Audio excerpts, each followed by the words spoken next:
उम्मीद करदा हाँ तुहानूं सब नूं आशीष मिलेगी। साडे विच जिन्ने भी हैं इत्थे सारे ही परिवारां दा हिस्सा हैं, चाहे वो पत्नियां हैं, चाहे पति हैं, चाहे वो बच्चे हैं, कुआरे हैं, कुआरियां हैं, उन्हां दियां कल नूं शादियां भी होणियां हैं। असीं एक फैमिलियां च रहिंदे हैं सारे जाने हैं ना। तो देखो जिद्दां ही गल कर रहे हाँ, उम्मीद कर रहे हाँ कि प्रभु च अगे वधना है। हालेलुया। असीं रैप्चर के दिनां च हाँ, मैं नहीं बना रहा मैसेज दी, ये रैप्चर के दिनां च हाँ। और रैप्चर उस शख्स का है, उस शख्स का है जिहड़ा हर खेतर दे विच मसीही साबित होया होवेगा, चाहे वह परिवार का खेतर होए, चाहे वह समाज का, रिश्तेदारां या कलीसिया का, वो हर खेतर च एक मसीही साबित होया होवेगा। आमीन। तो हुण है कि है कंडीशन, मैं देखदा इन्हां गल्लां नूं बोलना। हालेलुया। क्योंकि कई बारी देखो असीं बाहर बहुत वधिया जिंदगी जींदे हैं। हालेलुया। तो खासकर चर्च च अपना व्यवहार बहुत वधिया हुंदा है, पर घरां परिवारां च जाके माहौल चेंज हो जाता, वातावरण बदल जाता है। हालेलुया। आमीन। पर देखो खुदा दा आत्मा सानू हर गल च सैट करना चाहता है, इसलिए अज असीं परिवार दे उत्ते गल्लां करांगे। आमीन। किन्ने जणे चाहते हैं नहीं हर खेतर च वफादार होइए। हालेलुया। आमीन। हाँ खोल दो, मेरे ख्याल नाल पिछे वो ना लिफाफा या ला छड्डदा जाली च, इन्नी हवा आंदी नहीं।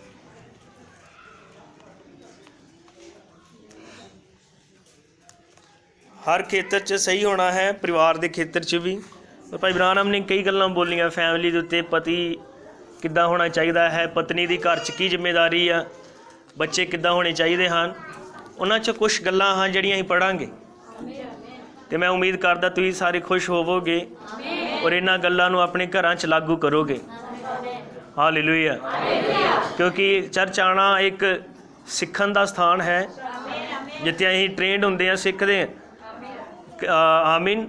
नबी ने कहा यह सुधार का घर है, जिथे असीं वधिया पति बनते हाँ, वधिया पत्नियां बनते हाँ, वधिया भरा, वधिया माँ बाप, वधिया बच्चे, वधिया बहुआं, वधिया सस सहुरे, सारे बच्चे लैने अज। हालेलुया। प्रभु तुहानूं बहुत बरकत देवे। आओ अपने सिरां झुकाउंदे हैं थोड़ी देर के लिए छोटी प्रार्थना करांगे। सारे अपने सिरां झुका लो।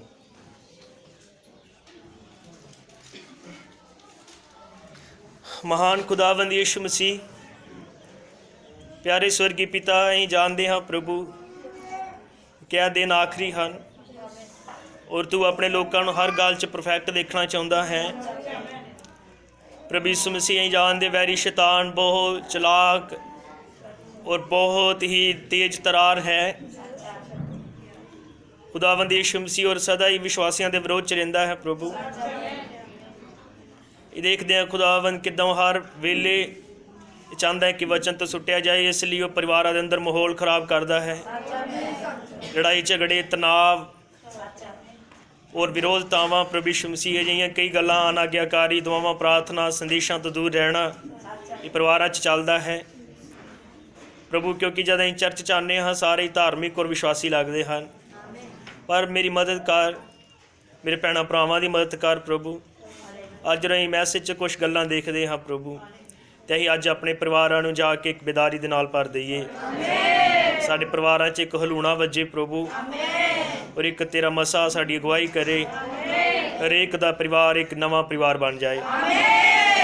तो बहुत बरकत दे बोलन दे लई प्रभु यीशु मसीह तरीका देवी, मसा देवी, तेरी मर्जी तेरे लोकां च पूरी होवे। जदों सारे गर्मी च बैठे हैं खुदावंद उन्हां नूं तेरे आत्मा की ठंडक मिले प्रभु, बहुत बरकत दे। यीशु मसीह दे नाम च मंगदे हाँ, आमीन। आओ असीं ऐत पढ़ते हाँ मरकुस की इंजील 3 अध्याय, 2-3 आयतां ही पढ़ांगे। मरकुस की इंजील 3 अध्याय। हालेलुया।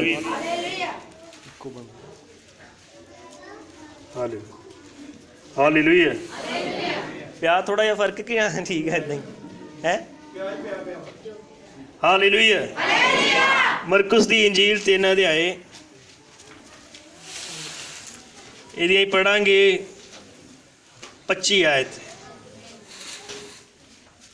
ਮਰਕੁਸ ਦੀ ਇੰਜੀਲ 3 ਅਧਿਆਏ ਉਹਦੀ 25 ਆਇਤ 'ਚ ਲਿਖਿਆ ਹੈ,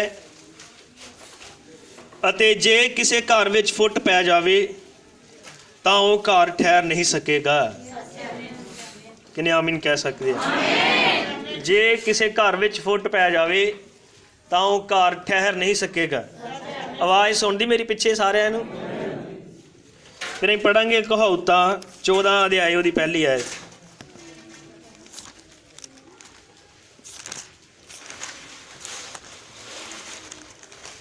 ਕਹਾਉਤਾਂ 14 ਅਧਿਆਏ ਉਹਦੀ ਪਹਿਲੀ ਆਇਤ 'ਚ ਲਿਖਿਆ ਹੈ, ਬੁੱਧਵਾਨ ਤੀਵੀਂ ਆਪਣਾ ਘਰ ਬਣਾਉਂਦੀ ਹੈ, ਪਰ ਮੂਰਖਣੀ ਆਪਣੇ ਹੀ ਹੱਥੀਂ ਉਹਨੂੰ ਢਾਹ ਦਿੰਦੀ ਹੈ। ਹਾਲੇਲੂਇਆ। ਬੁੱਧਵਾਨ ਤੀਵੀਂ ਆਪਣਾ ਘਰ ਬਣਾਉਂਦੀ ਹੈ, ਪਰ ਮੂਰਖਣੀ ਆਪਣੇ ਹੀ ਹੱਥੀਂ ਉਹਨੂੰ ਢਾਹ ਦਿੰਦੀ ਹੈ। ਯਹੋਸ਼ੂਆ 24:15। ਯਹੋਸ਼ੂਆ 24 ਅਧਿਆਏ ਉਹਦੀ 15 ਬਹੁਤ ਹੀ ਮਸ਼ਹੂਰ ਹੈ। ਅਤੇ ਜੇ ਤੁਹਾਡੀ ਨਿਗਾਹ ਵਿੱਚ ਯਹੋਵਾ ਦੀ ਉਪਾਸਨਾ ਬੁਰੀ ਹੈ ਤਾਂ ਅੱਜ ਤੁਸੀਂ ਉਸ ਨੂੰ ਚੁਣ ਲਓ ਜਿਹਦੀ ਉਪਾਸਨਾ ਤੁਸੀਂ ਕਰੋਗੇ, ਭਾਵੇਂ ਉਹ ਦੇਵਤੇ ਜਿਨ੍ਹਾਂ ਦੀ ਤੁਹਾਡੇ ਪਿਓ ਦਾਦੇ ਜਦੋਂ ਦਰਿਆ ਪਾਰ ਸਨ ਉਪਾਸਨਾ ਕਰਦੇ ਸਨ, ਭਾਵੇਂ ਅਮੋਰੀਆ ਦੇ ਦੇਵਤਿਆਂ ਦੀ ਜਿਨ੍ਹਾਂ ਦੇ ਦੇਸ਼ ਵਿੱਚ ਤੁਸੀਂ ਵਸਦੇ ਹੋ, ਪਰ ਮੈਂ ਅਤੇ ਮੇਰਾ ਘਰਾਨਾ ਯਹੋਵਾ ਦੀ ਹੀ ਉਪਾਸਨਾ ਕਰਾਂਗੇ। ਹਾਲੇਲੂਇਆ। ਯਹੋਸ਼ੂਆ ਕਹਿ ਰਿਹਾ ਕਿ ਤੁਸੀਂ ਜਿਹਨੂੰ ਮੰਨਣਾ ਤੁਸੀਂ ਮੰਨੋ, ਪਰ ਮੈਂ ਤੇ ਮੇਰਾ ਘਰਾਨਾ ਯਹੋਵਾ ਦੀ ਹੀ ਉਪਾਸਨਾ ਕਰਾਂਗੇ। ਤੇ ਬੈਠ ਸਕਦੇ ਹੋ ਸਾਹਿਬ।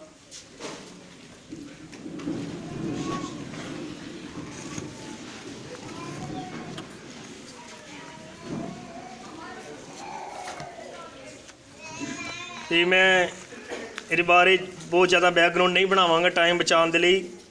ਇਹ ਸਿੱਧਾ ਹਵਾਲਿਆਂ 'ਚ ਜਾਵਾਂਗੇ ਜੋ ਨਬੀ ਨੇ ਬੋਲੇ ਹਨ। ਹਾਲੇਲੂਇਆ। ਆਮੀਨ। ਅਲੱਗ-ਅਲੱਗ ਸੰਦੇਸ਼ਾਂ 'ਚ ਅਗਰ ਕੋਈ ਇਹਨੂੰ ਪੜ੍ਹਨਾ ਵੀ ਚਾਹਵੇ ਉਹ ਲੈ ਸਕਦਾ ਹੈ। ਅਗਰ ਜ਼ਿਆਦਾ ਲੋੜ ਪਈ ਇਹਦੀਆਂ ਕਾਪੀਆਂ ਕਰਾ ਕੇ ਦੇਵਾਂਗੇ। ਕਿ ਖੁਦ ਵੀ ਇਹਨਾਂ ਸੰਦੇਸ਼ਾਂ ਇਸ ਸੰਦੇਸ਼ ਦੇ ਹਵਾਲਿਆਂ ਨੂੰ ਪੜ੍ਹੋ। ਹਾਲੇਲੂਇਆ। ਦ ਫੈਮਿਲੀ, ਇੱਕ ਪਰਿਵਾਰ ਕਿੱਦਾਂ ਦਾ ਹੋਣਾ ਚਾਹੀਦਾ ਹੈ। ਪਤੀ ਪਤਨੀ ਦੀ ਆਪਸ 'ਚ ਇੱਕ ਦੂਸਰੇ ਪ੍ਰਤੀ ਕੀ ਜ਼ਿੰਮੇਦਾਰੀ ਹੈ ਔਰ ਉਹਨਾਂ ਦੀ ਆਪਣੇ ਬੱਚਿਆਂ ਦੇ ਪ੍ਰਤੀ ਕੀ ਜ਼ਿੰਮੇਦਾਰੀ ਹੈ। ਤੁਹਾਨੂੰ ਪਤਾ ਪਰਿਵਾਰ ਕਿੰਨਾ ਮਾਇਨੇ ਰੱਖਦਾ ਹੈ। ਹਾਲੇਲੂਇਆ। ਅਸੀਂ ਬਾਹਰ ਜਾਣਾ ਹੈ ਕਿਤੇ ਵੀ, ਜਾਂ ਕਿਸੇ ਕੰਮ ਦੇ ਲਈ ਜਾਂ ਸੇਵਕਾਈ ਦੇ ਲਈ, ਤੇ ਅਸੀਂ ਆਪਣੇ ਪਰਿਵਾਰ 'ਚੋਂ ਹੀ ਨਿਕਲ ਕੇ ਜਾਣਾ ਹੁੰਦਾ ਹੈ। ਹਾਲੇਲੂਇਆ। ਅਸੀਂ ਪਰਿਵਾਰ 'ਚੋਂ ਨਿਕਲ ਕੇ ਜਾਣਾ ਹੈ। ਆਮੀਨ। ਤੇ ਕਿੰਨਾ ਵਧੀਆ ਹੋਵੇ ਅਗਰ ਪਰਿਵਾਰ 'ਚ ਅਸੀਂ ਠੀਕ ਵਾਤਾਵਰਨ ਰੱਖੀਏ, ਠੀਕ ਮਾਹੌਲ ਰੱਖੀਏ, ਮਸਾ ਰੱਖੀਏ, ਓਨਾ ਹੀ ਵਧੀਆ ਸਾਡਾ ਬਾਹਰ ਨਿਕਲਣਾ ਹੋਵੇਗਾ। ਹਾਲੇਲੂਇਆ। ਕਿਉਂਕਿ ਜਿਹੜੀਆਂ ਆਪਾਂ ਪਰਸਨਲ ਅਸੀਂ ਪ੍ਰਾਰਥਨਾਵਾਂ ਕਰਨੀਆਂ ਹੁੰਦੀਆਂ ਹਨ ਜਾਂ ਅਸੀਂ ਸੰਦੇਸ਼ ਪੜ੍ਹਨੇ ਹੁੰਦੇ ਆ, ਇਹ ਆਪਣੇ ਘਰਾਂ 'ਚ ਹੀ ਪੜ੍ਹਨੇ ਹੁੰਦੇ ਹੈ ਨਾ। ਚਰਚ 'ਚ ਤਾਂ ਅਸੀਂ ਉੱਦਾਂ ਦੀ ਪ੍ਰਾਰਥਨਾ ਨਹੀਂ ਕਰ ਸਕਦੇ ਜਿਹੜੀ ਨਿੱਜੀ ਪ੍ਰਾਰਥਨਾ ਦੀ ਪਰਮੇਸ਼ਰ ਮੰਗ ਕਰਦਾ ਹੈ, ਜਾਂ ਉੱਦਾਂ ਸੰਦੇਸ਼ ਨਹੀਂ ਪੜ੍ਹ ਸਕਦੇ ਜਿੱਦਾਂ ਪ੍ਰਭੂ ਮੰਗ ਕਰਦਾ ਹੈ। ਕਿਉਂਕਿ ਇੱਥੇ ਤੇ ਆ ਕੇ ਭਗਤੀ ਕਰਦੇ ਹਾਂ, ਪ੍ਰਚਾਰ ਸੁਣਦੇ ਸਿਰਫ 4 ਘੰਟੇ, ਔਰ ਉਸ ਤੋਂ ਬਾਅਦ ਜ਼ਿਆਦਾ ਸਮਾਂ ਅਸੀਂ ਘਰ 'ਚ ਬਿਤਾਉਣਾ ਜਿੱਥੇ ਅਸੀਂ ਭਗਤੀ ਕਰਦੇ ਹਾਂ। ਹਾਲੇਲੂਇਆ। ਤੇ ਇਹਨਾਂ ਸਭ ਚੀਜ਼ਾਂ ਦੇ ਲਈ ਪਰਿਵਾਰ ਦਾ ਮਾਹੌਲ ਠੀਕ ਹੋਣਾ ਬਹੁਤ ਜ਼ਰੂਰੀ ਹੈ। ਜੇ ਪਰਿਵਾਰ ਦਾ ਮਾਹੌਲ ਠੀਕ ਨਹੀਂ ਹੋਏਗਾ ਤਾਂ ਠੀਕ ਤਰ੍ਹਾਂ ਦੇ ਨਾਲ ਭਗਤੀ ਵੀ ਨਹੀਂ ਕਰ ਸਕਦੇ। ਤੇ ਅਸੀਂ ਜਿਹੜੇ ਪੂਰਾ ਪਰਿਵਾਰ ਵਿਸ਼ਵਾਸੀ ਹਾਂ, ਪਤੀ ਵੀ ਪਤਨੀ ਵੀ ਬੱਚੇ ਵੀ ਚਰਚ ਆਉਂਦੇ ਹਾਂ, ਤੇ ਆਓ ਅੱਜ ਫੈਸਲਾ ਕਰੀਏ ਇੱਕ ਦੂਸਰੇ ਦਾ ਸਹਿਯੋਗ ਦਈਏ ਤਾਂ ਕਿ ਇੱਕ ਦੂਸਰੇ ਨੂੰ ਹੌਸਲਾ ਦਈਏ ਸਿੱਧਤਾ 'ਚ ਅੱਗੇ ਵਧਾਉਣ ਦੇ ਲਈ। ਜੇ ਕੋਈ ਪਤਨੀ ਹੈ ਤਾਂ ਆਪਣੇ ਪਤੀ ਦੀ ਮਦਦ ਕਰੇ, ਜੇ ਕੋਈ ਪਤੀ ਹੈ ਤਾਂ ਆਪਣੀ ਪਤਨੀ ਦੀ ਮਦਦ ਕਰੇ, ਜੇ ਮਾਂ ਬਾਪ ਹਨ ਤਾਂ ਆਪਣੇ ਬੱਚਿਆਂ ਦੀ ਮਦਦ ਕਰਨ, ਜੇ ਬੱਚੇ ਹਨ ਜਵਾਨ ਹਨ ਤਾਂ ਉਹ ਆਪਣੇ ਮਾਂ ਬਾਪ ਦੀ ਮਦਦ ਕਰਨ। ਹਾਲੇਲੂਇਆ। ਇਹ ਇੱਕ ਸਕੂਲ ਵਾਂਗੂ ਹੈ ਅੱਜ ਦਾ ਪ੍ਰਚਾਰ, ਤੇ ਮੈਂ ਉਮੀਦ ਕਰਦਾ ਪ੍ਰਭੂ ਤੁਹਾਨੂੰ ਆਸ਼ੀਸ਼ ਦੇਵੇਗਾ। ਨਬੀ ਨੇ ਕਿਹਾ ਇੱਕ ਸੰਦੇਸ਼ 'ਚ, ਉਹਨੇ ਕਿਹਾ ਕਿ परंतु उत्पत्ति के दूसरे अध्याय में जब परमेश्वर ने मनुष्य को बनाया तो उसने कहा मैं याहूं। याहूं मतलब यहोवा हूँ। इसका क्या अर्थ है? मैं ही सर्वव्यापी हूँ, मैं ही वह हूँ जो सब जगह खुद ही अकेला विद्यमान हूँ, जिसने अपने में से किसी की सृष्टि की है ताकि वह मेरा पुत्र हो या मैं मेरा छोटा रूप हो, महिमा हो। क्यों? उसने मनुष्य को दिया। यहोवा या जेहोवा का अर्थ होता है कि उसने मनुष्य की सृष्टि की ताकि वह एक छोटा परमेश्वर हो, क्योंकि वह पिता है, वह परमेश्वर है और उसके मनुष्य को एक छोटा परमेश्वर बनाया गया। इसलिए वह जो खुद ही अकेला विद्यमान है ना रहा, अब वह अपने घराने में, अपने परिवार में विद्यमान है। एलहा एल लहा एलोहीम है। अब देखिए, अब वह यहोवा है कि परमेश्वर ने सृष्टि की सी एल एला एलोहीम। एलोहीम का मतलब है सैल्फ एग्जिस्टेंस, वन जो अपनी होंद आप रखता है। देखने तो उत्पत्ति अध्याय पढ़ो, जदों ने सब चीज़ों की रचना की उत्ते लिखा परमेश्वर ने आ बनाया, परमेश्वर ने आ बनाया और परमेश्वर में चंगा लगा। पर जदों ने आदम नूं बनाया उदों लिखा यहोवा परमेश्वर नूं चंगा लगा या यहोवा परमेश्वर ने बनाया। यहोवा का मतलब है, ब्रह्म ने क्या, ओ जो अपने परिवार च रहिंदा है। हुण उन्हें आदम बना दिता, हुण उहदे कोल अपना एक परिवार सी, कल्ला पक्षियां ही ना झोलो जूर, पर पक्षी वाल ना देखो, देखो इधर जो पक्खा चलता ही पक्के वाल थोड़ी देखने हवा आई जाती होंगी। अब देखिए, अब वह यहोवा है और यहोवा का अर्थ होता है वह जो अपने ही परिवार के साथ विद्यमान रहता है। समझ लगी? यहोवा का मतलब है ओ जो अपने परिवार च नाल रहिंदा है। हालेलुया। आदम नूं उन्हें बनाया, आदम उसका परिवार सी, आदम और हवा उहदे परिवार सन, और परिवार के मैंबर सी। हालेलुया। परमेश्वर ने जिस भी किसी चीज़ की रचना की धरती उत्ते, उन्हें हरेक चीज़ दे विच अपने गुण का प्रगटावा किया। क्योंकि है उन्हें अपनी रचना च अपने गुणों का प्रगटावा किया। फिर परमेश्वर जब उन्हें एक परिवार धरती उत्ते बनाया तो उन्हें अपने इस गुण का प्रगटावा किया कि वह भी परिवार वाला है, और अंदर पिता होने का गुण है, और अंदर पुत्र होने का गुण है, और अंदर माँ होने का, बाप होने का, भरा होने का, दोस्त होने का गुण है। यानी अपने परिवार को बना के अपने गुणों का प्रगटावा उसने किया। हालेलुया। इसलिए जदों ने पहला परिवार, बाइबल की शुरुआत ही फैमिली तो होंदी है, एक परिवार तो, और ऐसा परिवार जिन्हों परमेश्वर ने खुद आप बनाया और आप ओदे उत्ते हेड सी। हालेलुया। और ये धरती ही मनुष्य का राज्य था, उन्हें मनुख नूं बनाया और धरती ओदा हुण एक परिवार सी, एक राज सी। हालेलुया। उन्हें पत्नी दी गई, तुसीं सुनते जाओ। वह बोल सकता था आमीन, और वैसा ही हो जाता होगा। वह ये कह सकता था और ये वैसा ही हो जाता होगा। मनुष्य ये कह सकता था और ये वैसा ही हो जाता था। ऐसा वह परमेश्वर है, वह यहोवा है, वह जो एक बार को खुद अकेला ही सब जगह मौजूद था, मगर अब वह अपने परिवार के संग विद्यमान है और उसके छोटे छोटे बच्चे उसके साथ रहते हैं। आप ऐसी ही स्थिति में हैं। कहने का मतलब कि अगर तुम एक परिवार च हो तो तुम अगर परमेश्वर की संतान हो, फिर साडे परिवारों के विचों परमेश्वर के गुणों का प्रगटावा होना चाहिए है। क्योंकि उन्हें परिवार बनाए इसलिए ताकि अपने आप को प्रगट करे। हालेलुया। ये दूसरा हवाला है, उन्हें क्या यही परमेश्वर क्या उद्देश्य था, और सर्वोच्च पिता के रूप में उसका उद्देश्य अपने परिवार के साथ, अपने संसारिक परिवार के साथ, आदम और हवा के साथ एक होना था। वो पिता सी, वो हैड सी परिवार का, तो उसका मकसद सी कि वो अपनी फैमिली के नाल रहे। हालेलुया। और केवल एक ही कारण था कि वह परिवार के साथ या परमेश्वर के साथ एक हो सकते थे, क्योंकि परमेश्वर का स्वभाव उनके अंदर था। परमेश्वर चाहता सी कि अपने परिवार के नाल रहे, ਹੁਣ ਨਬੀ ਨੇ ਕਿਹਾ ਇੱਕੋ ਹੀ ਤਰੀਕਾ ਸੀ ਜਿਹਦੇ ਨਾਲ ਪਰਮੇਸ਼ਰ ਉਹਦਾ ਪਰਿਵਾਰ ਦੋਵੇਂ ਆਪਸ 'ਚ ਇੱਕ ਹੋ ਸਕਦੇ ਸੀ, ਔਰ ਉਹ ਇਹ ਸੀ ਕਿ ਪਰਮੇਸ਼ਰ ਦਾ ਸੁਭਾਅ ਉਹਦੀ ਫੈਮਿਲੀ ਦੇ ਅੰਦਰ ਹੋਏ। ਇਸੇ ਤਰੀਕੇ ਦੇ ਨਾਲ ਉਹਦਾ ਪਰਿਵਾਰ ਤੇ ਉਹ ਇੱਕ ਹੋ ਸਕਦੇ ਸੀ। हालेलुया। अतः इसी ने ही उन्हें परमेश्वर के साथ एकता में ऐसा बनाया कि परमेश्वर का स्वभाव उनके अंदर था। तब वे एक दूसरे के तथा परमेश्वर के साथ वे सब एक बन गए थे। आदम परमेश्वर दे नाल एक सी। क्यों? क्योंकि आदम दे अंदर परमेश्वर दा सुभाव सी, गुण सी। हालेलुया। आदम हवा होनी ओदी फैमिली सी और परमेश्वर हेड सी। आमीन। क्या ये एक सुंदर तस्वीर नहीं थी कि परमेश्वर अपने परिवार में सबके ऊपर पिता था? पिछे सुन दे साहब, कहना क्या कि ये सोहनी तस्वीर नहीं कि परमेश्वर अपने परिवार दे नाल उन्हां दा पिता सी, हेड सी। हालेलुया। सर्वोच्च था। तब कोई मृत्यु नहीं, कोई दुख संताप नहीं, कोई दिल का दौरा नहीं, कुछ भी ऐसा नहीं था। बस ऐसा आनंद ही आनंद था जिसका वर्णन नहीं किया जा सकता। ये सब कुछ कदों ही जदों परमेश्वर उस फैमिली दा हेड सी। हालेलुया। और ना कोई मौत सी, ना कोई दुख, ना कोई संताप, ना दिल दा दौरा, ना कोई बीमारी, ना कुछ भी नहीं सी, क्योंकि परमेश्वर हेड सी फैमिली दा और सारी फैमिली उस हेड दे अधीन सी। और ਅਸੀਂ ਜਾਣਦੇ कि ਜਦੋਂ ਹੀ ਉਹ ਹੈਡ ਨੂੰ ਪਿੱਛੇ करके अपनी मर्जी की गई परिवार के अंदर, उदों ही तो पाप आया, मौत आई और सारियां विपतावां परेशानी आई हैं। यही कह रहे हैं कि वापस परमेश्वर अदन बाग वाली हालत नूं बहाल करन जा रहा है। तेरा मतलब कि जो वापस वही हालत बहाल होगी, परमेश्वर एक बारी फिर अपनी फैमिलियां दा हेड होवेगा। किन्ने आमीन कह सकते हैं? फिर पत्नी परमेश्वर के अधीन होवेगी, फिर पति परमेश्वर के अधीन होवेगा, फिर तो बच्चे अधीन होवेगे, और फिर तो ही एक बारी अपनी अखां दे सामने अदन बाग नूं इस धरती ते चलदा फिरदा देखांगे।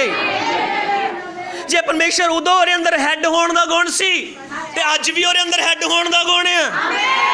जिस परिवार दा हैड परमेश्वर नहीं, वो परिवार थरथरा जांदा है। किन्ने आमीन कह सकते हैं? बहुत जरूरी प्रचार है, चाहे इन्हें 2 हफ्ते लगन, मैं करना है। आमीन। हालेलुया। हालेलुया।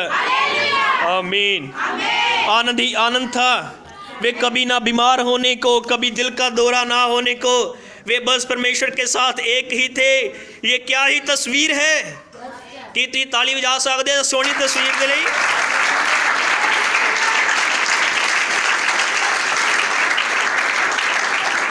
हालेलुया। उस फैमिली के अंदर परमेश्वर का सुभाव सी। शेर आदम नूं देख के बह नहीं सी जांदा। ये परमेश्वर का सुभाव जो आदम के अंदर सी, ओहदे तो शेर डरदा है। ये रुख, ये हवावां, कुदरत आदम के अधीन नहीं सी। वो परमेश्वर का सुभाव जो आदम के अंदर सी, सारी कुदरत उस सुभाव के अधीन सी। नहीं तो आदम ते बाद चो भी है। तुसीं किसी चीज़ नूं कंट्रोल नहीं कर सकते। इसदा मतलब एक कोई चीज़ है जो किसी चीज़ नूं तुहाडे सामने कंट्रोल च लिया सकती है, वो परमेश्वर का अपना सुभाव है। ये परमेश्वर का गुण है, वह जीवन है जो तुहाडे अंदर है। तुसीं हरेक चीज़ नूं कंट्रोल च कर सकते हो। कोई चीज़ किसी तो नहीं डरती। कोई चीज़ है जिस तो डरते हैं, वो यीशु मसीह है। हालेलुया। फिर उन्हें दूसरे हवाले च क्या, ध्यान दीजिए, वही तो परिवार की महान सर्वोत्तम रचना है। पति और पत्नी सचमुच में कभी भी एक घराना परिवार नहीं हो सकते जब तक कि वे एक ना हो। किन्ने पति है थे? हस्बैंड अपने हाथ ऊपर उठाओ। सच्ची हस्बैंड, तुम डरते क्यों? और भाई तुम भी पति हो, अपनिया पत्नियां तुम हाथ ऊपर उठा सकते हो। जिन्नियां पत्नियां हैं इत्थे, पत्नियां शादीशुदा यानी भैणां अपने हाथ उठा सकदियां। हालेलुया। प्रभु तुहानूं बहुत आशीष देवे। सुन रहे थे साहब? उन्हें कहा कि पति और पत्नी सचमुच में कभी भी एक घराना या परिवार नहीं हो सकते जब तक कि वे एक ना हो। ताता को फैमिली नहीं है जब तक को दोवें एक नहीं। हालेलुया, आमीन। इसके लिए तो उन्हें अवश्य ही एक होना होता है। अगर वे एक नहीं है तो वे एक अच्छा घराना भी नहीं है। ऐसे में पत्नी घर को एक तरफ खींच रही होती है और पति दूसरी तरफ खींच रहा होता है। ऐसे तो वे उस घर को एक बड़ा ही भयंकर घर बना देंगे।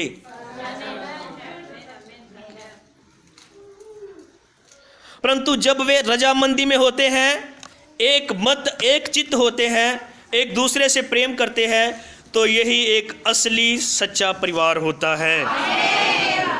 उन्होंने फिर क्या, that is the masterpiece of God. यही परमेश्वर की सर्वोत्तम रचना है। हालेलुया, आमीन। क्योंकि हरेक चीज परमेश्वर के गुणा का टाइप है। तो ये नहीं कह सकते अच्छा गुणा का टाइप है, चलो मैं प्रभु ना एक होना, पति दी कोई नहीं या पत्नी दी कोई नहीं। तो हालेलुया, ताडे अंदर वो गुण है, सुभाव है। हालेलुया। और हर एक सच्चा परिवार यहाँ पर उसकी तस्वीर बनाता है, समझे। अब वह सर्वोत्तम रचना वाला घराना अर्थात परिवार फिर से आ चुका है। मसीह उसकी दुल्हन पहले से ही आ चुकी है। वह दूसरा आदम, वह दूसरी हवा इस समय अपने घर वापस आ चुके हैं। और ये सारी की सारी तस्वीर छुटकारे की ही तस्वीर है। ये उसी की तस्वीर है कि ये कहाँ पर था और वही पर वापस आ रहा है, समझे। आमीन। ਹੁਣ देखो कि ਤੁਹਾਡੇ मन च कई सवाल होंगे भी मेरा पति तो विश्वासी नहीं है, वो तो शराब पींदा जिद्दां आ। इन्हां सब चीज़ों के सवाल भी तुहानूं पुछण की लोड़ नहीं। अगर तुसीं प्रभु दे अगे पवित्र आत्मा पाईयां होईयां हो तो फिर वो तुहानूं खुद सिखाएगा कि तैनूं अपने शराबी पति नाल भी किद्दां रहना चाहिए है। हर गल भी टीच नहीं की जा सकती, सिखाई नहीं जा सकती। पवित्र आत्मा पाए हुए नूं पता है फिर मैं उहदे नाल किद्दां डील करना है। हालेलुया, आमीन, हालेलुया। भैणों भरावो, सिवाय नबी ने क्या है कि कृपा तो बगैर परिवार जुड़िया नहीं रह सकता। हालेलुया। बिना कृपा दे परिवार जुड़िया नहीं। एक कृपा ही है जिहड़ी परिवार नूं जोड़ के रखदी है। आओ हवाला पढ़ लगा अगे होर, अनुग्रह का संदेश। और चने क्या, ये बिल्कुल ठीक वैसा ही है जैसा कि एक पति एक पत्नी ले रहा हो और कह रहा हो। जब एक पति उन्हें क्या एक पत्नी लेंदा है तो उन्हें कहता है अगर तुम एक अच्छी नारी रहोगी, अगर तुम घर गृहस्थी का ध्यान रखोगी, अगर तुम मेरे प्रति सच्ची रहोगी, अगर तुम मेरे कपड़े धोओगी, अगर हमारी संतान होगी और तुम उनकी एक माँ रहोगी, अगर तुम काम करोगी, तो मैं तुम्हारे जीवन यापन के लिए तब तक काम करूंगा जब तक मेरे हाथों से खून न बहने निकल जाए। हालेलुया। की पतियो तुसीं इदां दा फैसला लेंदे हो? कुआरियां ने बोल दिता, व्याहियां ने नहीं बोलिया। ये मैं इन दसन लगा कि फैमिली के बारे नबी ने की क्या। देखो पवित्र आत्मा कदे भी कुछ प्रचार नहीं करांदा जब तक उसकी लोड़ ना होए। और मैनूं लगदा ना लोड़ है। मेरे को बहुत वधिया होर भी विषय सीगे प्रचार दे लई, लेकिन उधर मैं सोचा सी कि वो प्रचार करा पर नहीं होया। इत्थे पवित्राना मैं कह रहा कि एक पति जे वो कहता अपनी पत्नी नूं कि अगर तू सच्ची रहेंगी, काम काज करेंगी, बच्चों का ध्यान रखेंगी, तो मैं तेरे लिए तद तक काम करांगा जब तक मेरे हत्थों चों खून ना निकल आए। और मैं ये पूछ रहा कि पतियों तुसीं इदां दा करार अपनी पत्नियों के नाल करदे हो? प्रभु तुहानूं बरकत देवे। और फिर उस तो बाद उन्हें क्या, परंतु इसके बाद सोचिए कि क्या हो अगर वह स्त्री गलत निकल जाए। ये कौन है? बिल्कुल शांत रहो, बहुत लंबा प्रचार है, पूरा मैसेज है। सिर्फ यही 5वें पेज से आए हैं, 3जे। फिर उन्होंने कहा अगर परंतु इसके बाद सोचिए कि क्या हो अगर वह स्त्री गलत निकल जाए वह आलस भरी जिंदगी बिताने लगे और कामकाज ना करे, और वह कुछ भी काम ना करती हो, तब तो अनुग्रह की ही जरूरत होती है जो उस परिवार को जोड़ कर रखता है। फिर तो कहता किरपा ही है जी संभाल सकती, नहीं तो खिल रहा ही है। क्यों? क्योंकि एक जिम्मेदारी जो सी ये पत्नी के उत्ते, अगर औरतें खड़ी नहीं रह रही या पति उस जिम्मेदारी तक खड़ा नहीं रह रहा, उन्हें क्या फिर किरपा ही है जी उस परिवार में जोड़ सकती है। फिर उदा नहीं जुड़िया रह सकता। फिर की पत्नियों तुहानूं लगदा है कि सानू इन्हां जिम्मेदारियां ते खड़े होना चाहिए है?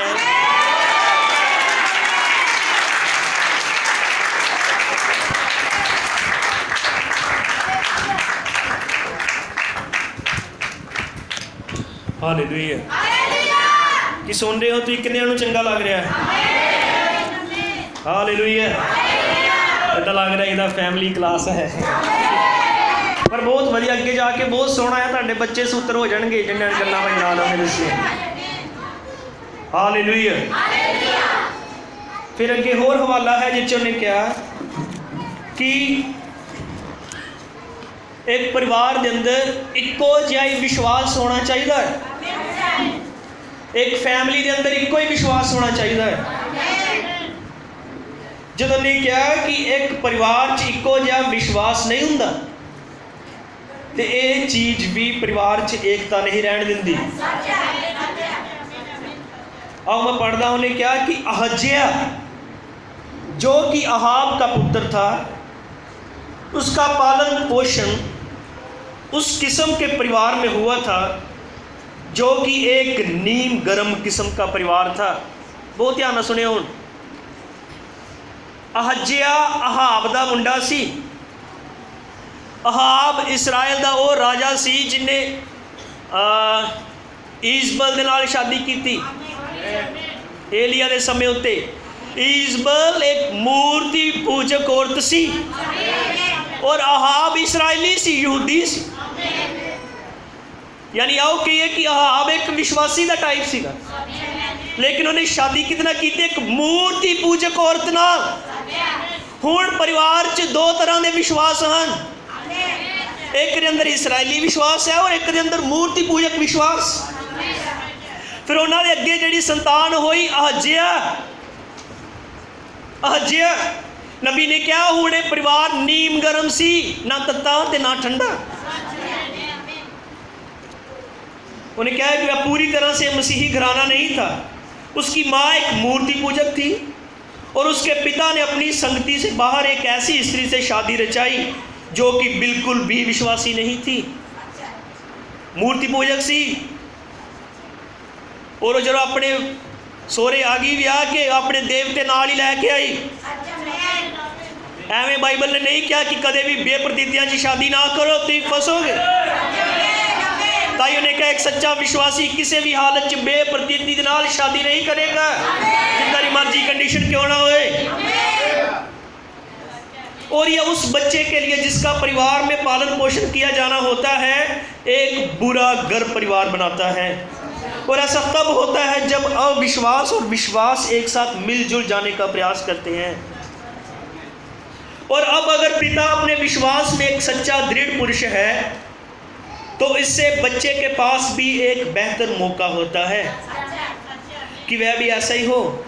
लेकिन उसके मामले में ऐसा नहीं था, उसके पास ऐसा मौका नहीं था।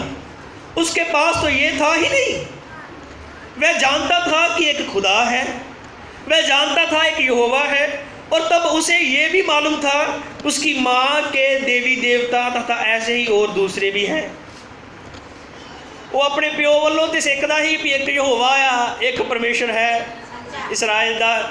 तो जो माँ लागे जाता ही तो माँ उन्हें सिखाती अज तारा डुबिया है ना, अज वीरवार है, अज कपड़े नहीं धोने। हालेलुया।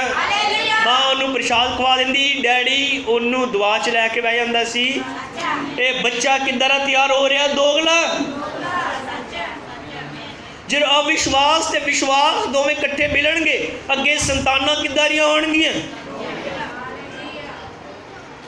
किहदे वल देखेगा? बच्चे किद्दां दे पैदा होणगे, किद्दां दे पलणगे।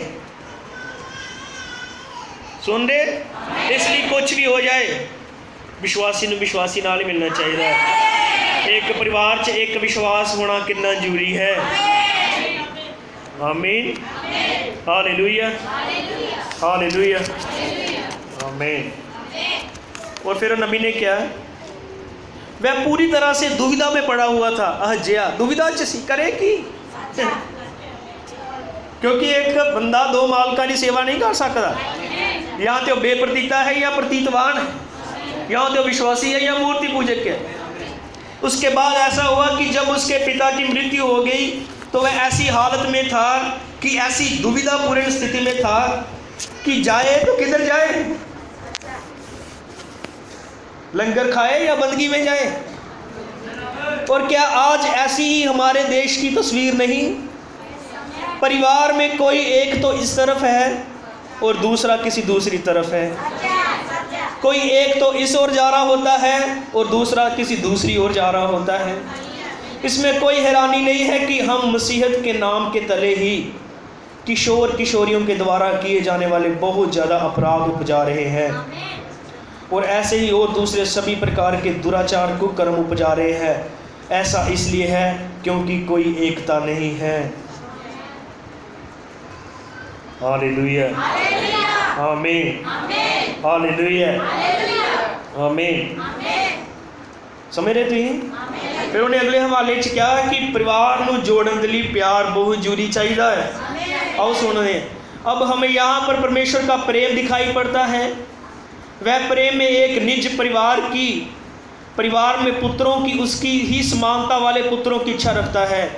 परमेश्वर पिता है, वो अपने परिवार च अपने वर्गे पुत्रों की इच्छा रखता है। इसलिए उसकी दृष्टि में सारी मानव जाति मिट्टी के एक ही लौंदे के समान है।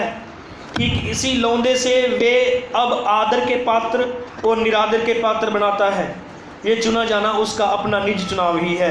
इसके बाद वे जो उसके चुने हुए हैं और उसके आत्मा से जन्मे हैं प्रशिक्षित किए जाते हैं कि वे अपने चाल चलन में उसके स्वरूप के समतुल्य हों। वह उन्हें सारे धैर्य और नम्रता और करुणा सहित झिड़कता है। नबी ने क्या, वो परमेश्वर हैड या पिता है, वो अपने परिवार च अपने पुत्रों को अपने वर्गा देखना चाहता है। हालेलुया। इसके लिए कहता वो अपने बच्चों को बड़े धीरज से नम्रता के नाल झिड़कदा भी है। वह उन्हें अपने छिदे हुए हाथों से ताड़ना देता है। कभी कभार ये कुम्हार उस पात्र को जिस पर वह काम कर रहा होता है लेता है और उसे पूरी तरह से तोड़ डालता है। सुनिए, बहुत बढ़िया पॉइंट है।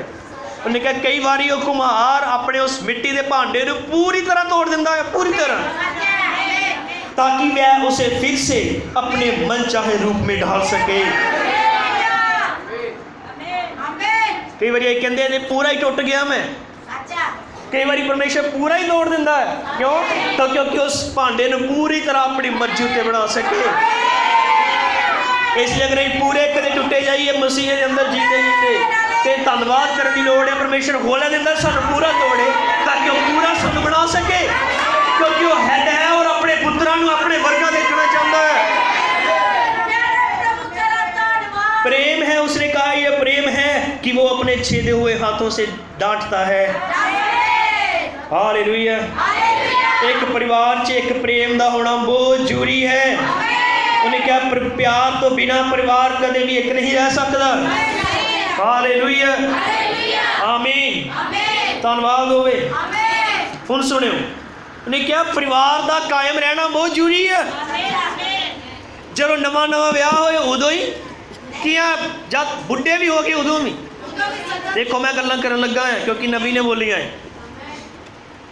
जो ने बोलिया रहा मतलब ये गल्लां है असर है कर दियां, और कदे भी गांह जाके भी किसी के मन च गलत धारनावां ना आउण, इसलिए मैं बोलने लगा है। ऐसा हुआ करता था कि माता और पिता एक दूसरे से प्रेम किया करते थे और एक दूसरे की इज्जत और सम्मान किया करते थे और एक दूसरे को खुश रखा करते थे। जब वह बूढ़ी हो जाया करती थी और उसके बाल सफ़ेद हो जाया करते थे और उसके चेहरे पर झुर्रियाँ पड़ जाया करती थी और उसका मुखमंडल मुरझा जाता था और उसका चश्मा उसकी नाक पर लटका सा रहता था, तो भी पिता उससे वैसा ही प्रेम किया करता था जैसा वह उससे तब किया करता था जब वह जवान और खूबसूरत हुआ करती थी।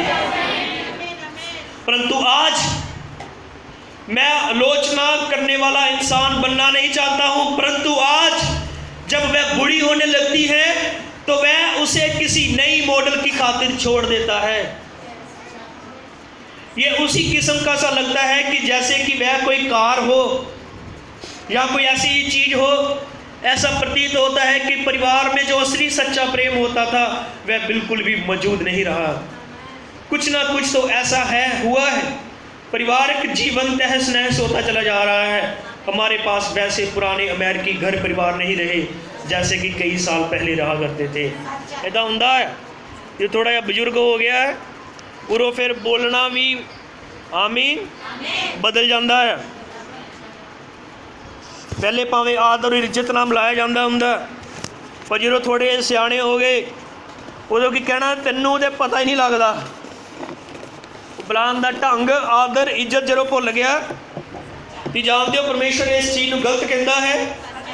हालेलुया। जिस आदर के नाल जरूरी है कि पति नूं शुरू तो बुलाया गया उस ही आदर नाल लास्ट तक भी बुलाया जाए। आमीन। क्योंकि तुम देख रहे हो इस दुनिया च कितना गंद फैल गया है।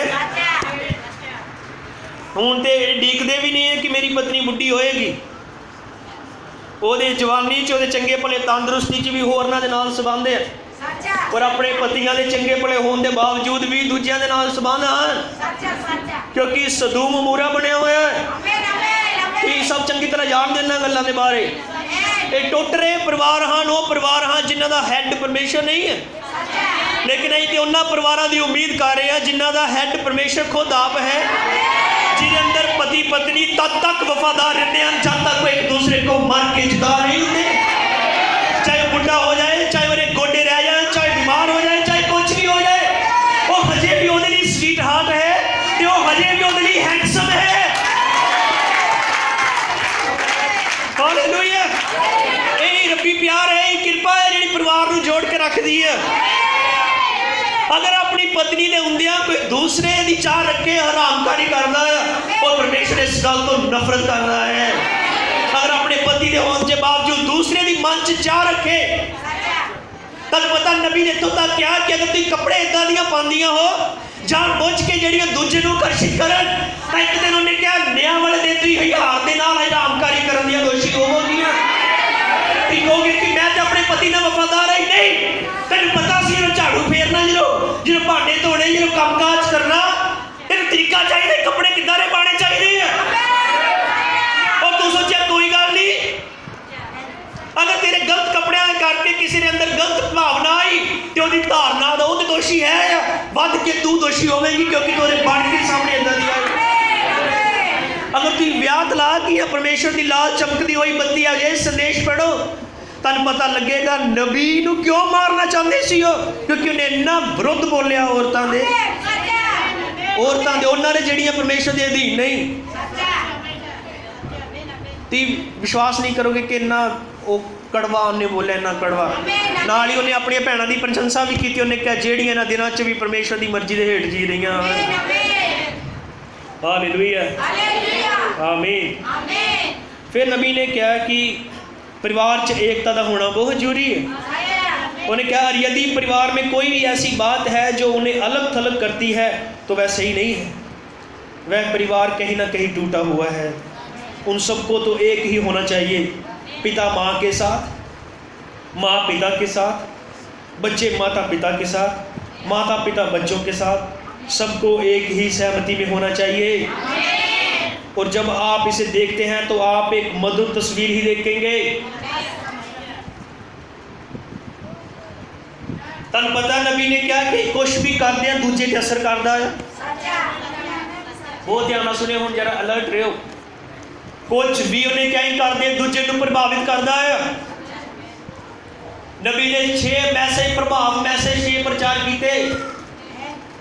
उन्हें क्या कुछ भी करने दूजे को प्रभावित करता है। जब एक मसीह सस नो आपस लड़दियां तुहानूं पता है कितना प्रभावित करता आले दुआले। फिर मसीह पति पत्नी आपस लड़ते हो चिड़ची, ये कितना प्रभावित कर रहा है। जो मसीह बच्चे माँ बाप के नाल लड़ते हैं, माँ बाप मसीह बच्चे नाल लड़ते हैं, घर च रंगां दियां गल्लां होंदियां, तुहानूं पता भी कितना मसीह काम च रुकावट बन रहे हो। तुसीं तो कोई गल नहीं, तुसीं परमेश्वर के काम च रुकावट बने, मैं पवित्र आत्मा की अगुवाई च इत्थे बोल रहा हूं। तुसीं सोचदे कुछ नहीं होया, हरेक तुहाडा बोलिया होया कीता होया रवैया आले दुआले प्रभावित करदा है। लोग कितना तुहाडे ते विश्वास करन नहीं जाती, आपस ही लड़ते हो। और बाइबल च लिखत पड़ी है, जेड़ा परिवार आपस में सहमत नहीं रहते वो टुट जाता है। इसलिए हरेक ने एक अलर्ट और अखों वाले होना चाहिए कि साडी हरेक गल दूजे ते प्रभाव पाती है, दूजे ते असर पाती है। बेप्रतीतियां ते मूर्ति पूजकां ते उन्हां नूं गल करन दा मौका मिलता है। और एक किहदा काम रोकिया? तुहानूं पता अपनी गवाही नूं कायम रखण दे लई उन्होंने अपनी जानां दे दित्तियां, अपने लहू बहाए, अपने मर गए, नुकसान कराए। क्यों? क्योंकि साडी गवाही खराब ना होए। लेकिन आज गवाही खराब करना एक नॉर्मल जी गल समझ जाता। फिर की होया? किहने सुन लिया सानूं लड़दे ते फिर की होया? वो नहीं लड़दे, सारे घरां च हुंदी है, सारे घरां च हुंदी है। सारे घर परमेश्वर दे परिवार नहीं है। सारे घर वाले ने बपतिस्मे नहीं ले, सारे घर के प्रभु भोज नहीं लेंदे। जो विश्वासी पति पत्नी आपस में चिची बोलन लड़न, मैनू नहीं पता कौन लड़दा कौन नहीं लड़दा, पर ये प्रचार है हुण जेड़ा करदा होएगा सारिਆਂ ਦੇ ਲਈ ये बहुत गलत प्रभाव पांदा है। कित्थे है फिर असीं उत्थे समर्पण कित्थे दिखाने हैं, फिर कित्थे असीं गवाही कायम कित्थे रखी?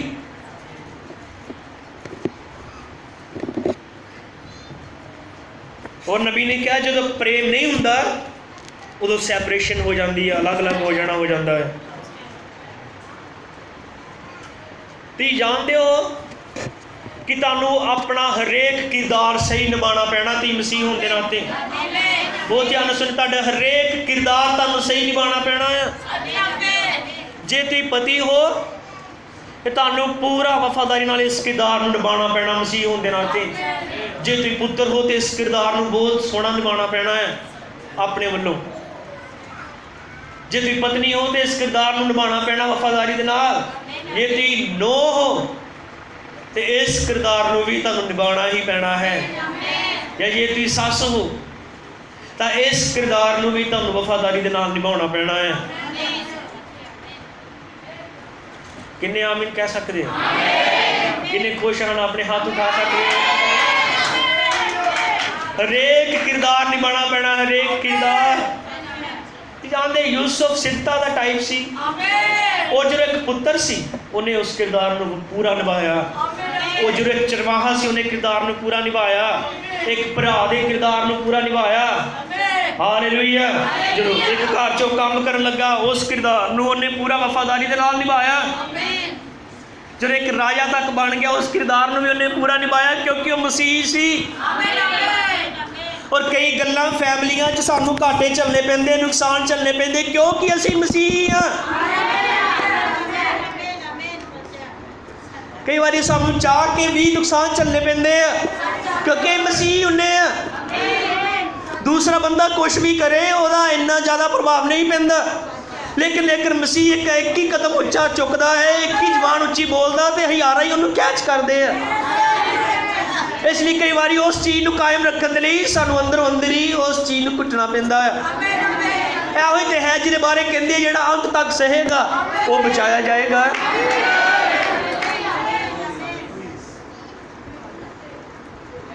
सुमेरे हो थी। हालेलुया। हर एक परिवार प्यार के नाल चलता है, क्योंकि एक पत्नी जिहड़ी हुंदी है वो शादी तो पहला ये सोचती है कि जिहड़ा मेरा पति मैनू मिले वो मेरा ध्यान रखने वाला होए, मैनू प्यार करने वाला होए, मेरी लोड़ां पूरियां करे। और एक पति की भी शादी तो पहले ये चाह होंदी है कि मेरी पत्नी मेरे नाल वफादार रहे, मेरे परिवार नू संभाले। कि यही सब हुंदा है? और जो दोवें पत्नी या पति पत्नी आपस में प्यार ना रहते हैं, इस चीज परिवार को जोड़ के रखती है। नबी ने कहा जिसकी वजह से घरानों परिवारों में अलगाव पैदा हुआ वो प्रेम को रिजेक्ट करना था। कलीसियाओं में जो अलगाव हुआ उसका कारण प्रेम को रिजेक्ट करना था। हमें एक दूसरे से प्रेम करना चाहिए। किन्ने आमीन कह सकते हैं? हालेलुया। परिवार चो क्या सैपरेशन क्यों हुई? प्यार दे करके। चर्चा च सैपरेशन क्यों हुई? प्यार दे रिजेक्शन दे करके। हालेलुया, आमीन, धन्यवाद होवे। फिर नबी ने क्या है होर संदेश दृढ़ता संदेश ने क्या, मेरा अंदाज़ा है कि आपकी भी प्रियतम आई यानी स्वीट हार्ट जिन्हें इंग्लिश में कहते हैं अपनी पत्नी को प्यार देना। मैं जानता हूँ कि आप भी उसके बारे में ऐसा महसूस करते हैं, वह अभी भी आपकी स्वीट हार्ट है। और ठीक इसी प्रकार से मैं जानता हूँ कि हम सारे मसीही लोग अपनी अपनी पत्नी के बारे में ठीक ऐसा ही सोचते हैं और वह अभी भी हमारी स्वीट हार्ट है। मैं आशा करता हूँ कि ये बात मेरे घर परिवार में कदापि नहीं बदली है और ये आपके परिवार में भी कभी नहीं बदली है कि हम अपनी अपनी पत्नी के विषय में हमेशा ही ऐसा महसूस करते हैं, कुछ भी हो वे इन संघर्षों और लड़ाइयों में हमारी मदद करने के लिए हमारे से कंधे से कंधा मिलाकर खड़ी रही और हमें उनकी ज़रूरत होती है। क्यों भाइयों? सुनते सारे? नबी ने कहा कि सानू अपनी पत्नियां दी अपनी स्वीट हार्ट्स दी लोड़ हुंदी क्योंकि वो कई परेशानियां साडे नाल मोढे नाल मोढा ला के खड़ियां हुई हैं। यद्यपि मैंने उन्हें बहुत सी चुभने वाली बातें कही हैं। बहुत ध्यान से सुनिए, यदि मैंने उन्हें बहुत सी चुभने वाली बातें कही, कई बार कहने फैमिली टीचिंग है, अज फैमिली क्लास है, कहता कई बारी मैं उन्होंने चुभन वाली गल्लां कीतियां। शुक्र है मैं कल्ले ने नहीं कीतियां, नबी ने भी कीतियां। लेकिन वह सब कुछ इस रीति पर नहीं था। सच्ची गल है। उन्हें कहा सब कुछ इस मकसद नाल नहीं कि उन्हें बुरा लगे, वह तो इस रीति पर था कि उन्हें सुसमाचार के मार्ग पर बिल्कुल ठीक ठाक कायम रखा जाए। इसलिए कहता कई बारी मैं चुभन वाली गल्लां कीतियां, इसलिए नहीं कि उन्हें ठेस मारी जाए, इसलिए कि उन्हें खुशखबरी के प्रचार के लिए बिल्कुल ठीक खड़ा किया जा सके।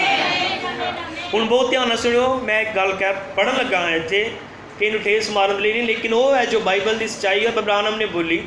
हालेलुया। और ये इसलिए ताकि तुम होर अलर्ट होवो तो शैतान की कदे भी इस्तेमाल ना होवो। उस गल में पढ़ लगा। अब देखिए वह शैतान का एक औजार भी है। अब्राहम ने क्या औरतों ने क्या शैतान का एक इस्तेमाल होने वाला हथियार भी है, जहां वह सबसे जोर से काम करता है। निराश नहीं होना,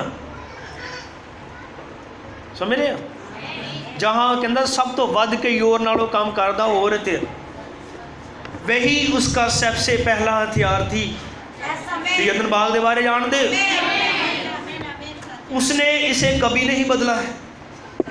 वह ठीक वहीं पर मौजूद रहता है और वह हमें अपनी बहनों के लिए निरंतर प्रार्थना करते रहना चाहिए। सच में वे हमारे लिए भी दुआ प्रार्थना करती हैं और हम एक साथ मिलकर एक अजय सेना के रूप में एक होकर अपने महान सेना नायक मसीह यीशु के साथ आगे बढ़ते रह सकते हैं और उसका वचन हमारे आगे आगे चलकर हमारे लिए मार्ग को तैयार कर रहा होता है। किन्नियां भैणां ताली बजा सकती हैं? हालेलुया। प्रभु दा बरकत करी। आमीन। जे शैतान दा हाथ च वरतिया जाने वाला हथियार है तो मसीह के हाथ च वरते जाने वाला हथियार भी रहा है। आमीन। जे मौत औरत दे राही आई तो जीवन भी एक औरत दे राही ही आया। हालेलुया। जे उत्पत्ति च गिरावट आई एक औरत दे फल खाण दे नाल ते प्रकाश की पोथी च जीवन आंदा आया एक औरत दे पोथी खाण दे नाल। खुश हो जाओ हुण ते नहीं करदे खाली जावांगे प्रभु दे। हालेलुया। आमीन। परिवार एक पति पत्नी है, एक दूसरे के नाल हुण अगे बच्चे हैं, जिम्मेदारियां हैं। और नबी ने क्या, परिवार की देखभाल करने के लिए माँ और बाप दोनों की ही जरूरत होती है। पिछे सारे ध्यान रखते हैं, पिछे परिवार नूं संभालण दे लई दोनों माँ बाप की जरूरत है, जिम्मेदारी निभाउण दे लई। सुनो हुण किहड़ी चीज़ है जिहड़ी तुहाडे परिवार नूं, तुहाडे बच्चिआं नूं मजबूत रख सकदी, संभाल सकदी? हालेलुया, आमीन, हालेलुया। इब्राहिम ने क्या, अदन की वाटिका में परमेश्वर अपने शत्रु को और अपने शत्रु के सारे आक्रमणों को जानता था। अब परमेश्वर अनंत परमेश्वर है और अनंत परमेश्वर सिद्धताओं की सिद्धता है। वह सब कुछ जानता था इससे पहले कि वह कभी होती, और यही कारण है कि ये अनंत परमेश्वर आगे की ओर झांक कर देख सकता था। और जब उसने दृष्टि डालकर देखा तो उसने आरंभ से लेकर अंत तक को देखा, और वह जानता था कि इस पृथ्वी पर उसकी औलादें या संतानें होंगी, उसके अपने निज मुबारक बच्चे पृथ्वी पर होंगे। अतः क्या आप नहीं सोचते हैं कि उसने उन्हें वह सर्वोत्तम वस्तु प्रदान की होगी जो वह उन्हें प्रदान कर सकता था? हालेलुया।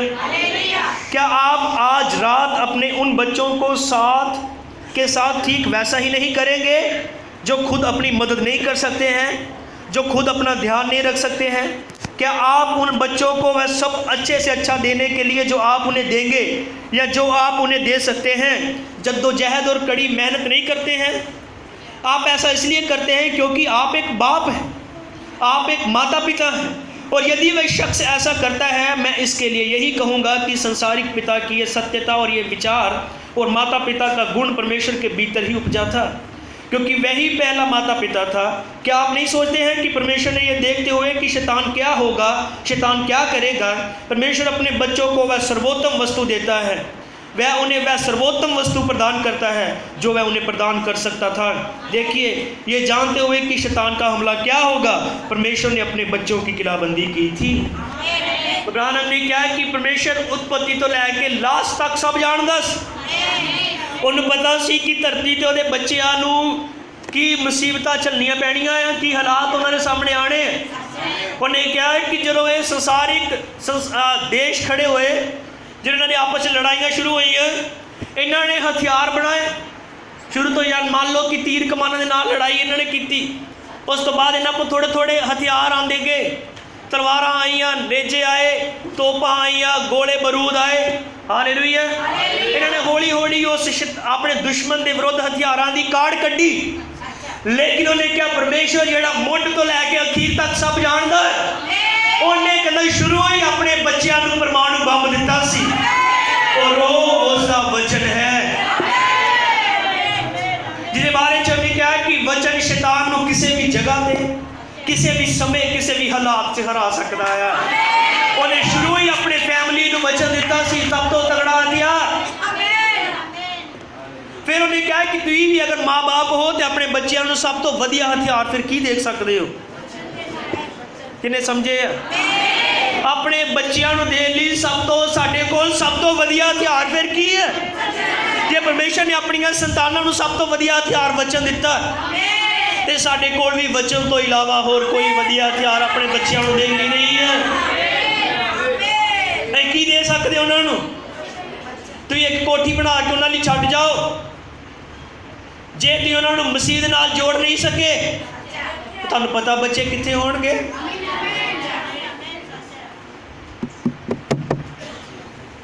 आओ अगे पढ़ते हैं दूसरे संदेश, आदर मैसेज। इब्राहिम ने क्या, बाद पढ़ते अगे चलते हैं। पिता दा की काम है, बाप दा, डैडी। हालेलुया। तुम जो पिता हो, हम जो पिता हैं, तुम ये याद रखो कि तुम्हारा छोटा बेटा किसी दिन बड़ा होकर पुरुष बनने जा रहा है। कहता याद रखो तुहाडा मुंडा भी एक दिन बंदा बनना है, ओदा भी ब्याह होना, ओदे भी बच्चे होने, ओदी भी पत्नी आनी है। फिर तुम कहना प्रभु इनू चंगी पत्नी दे। इस तो पहले कि तुम ओदी चंगी पत्नी की मांग करो कि तुम उस मुंडे नू योग बनाया।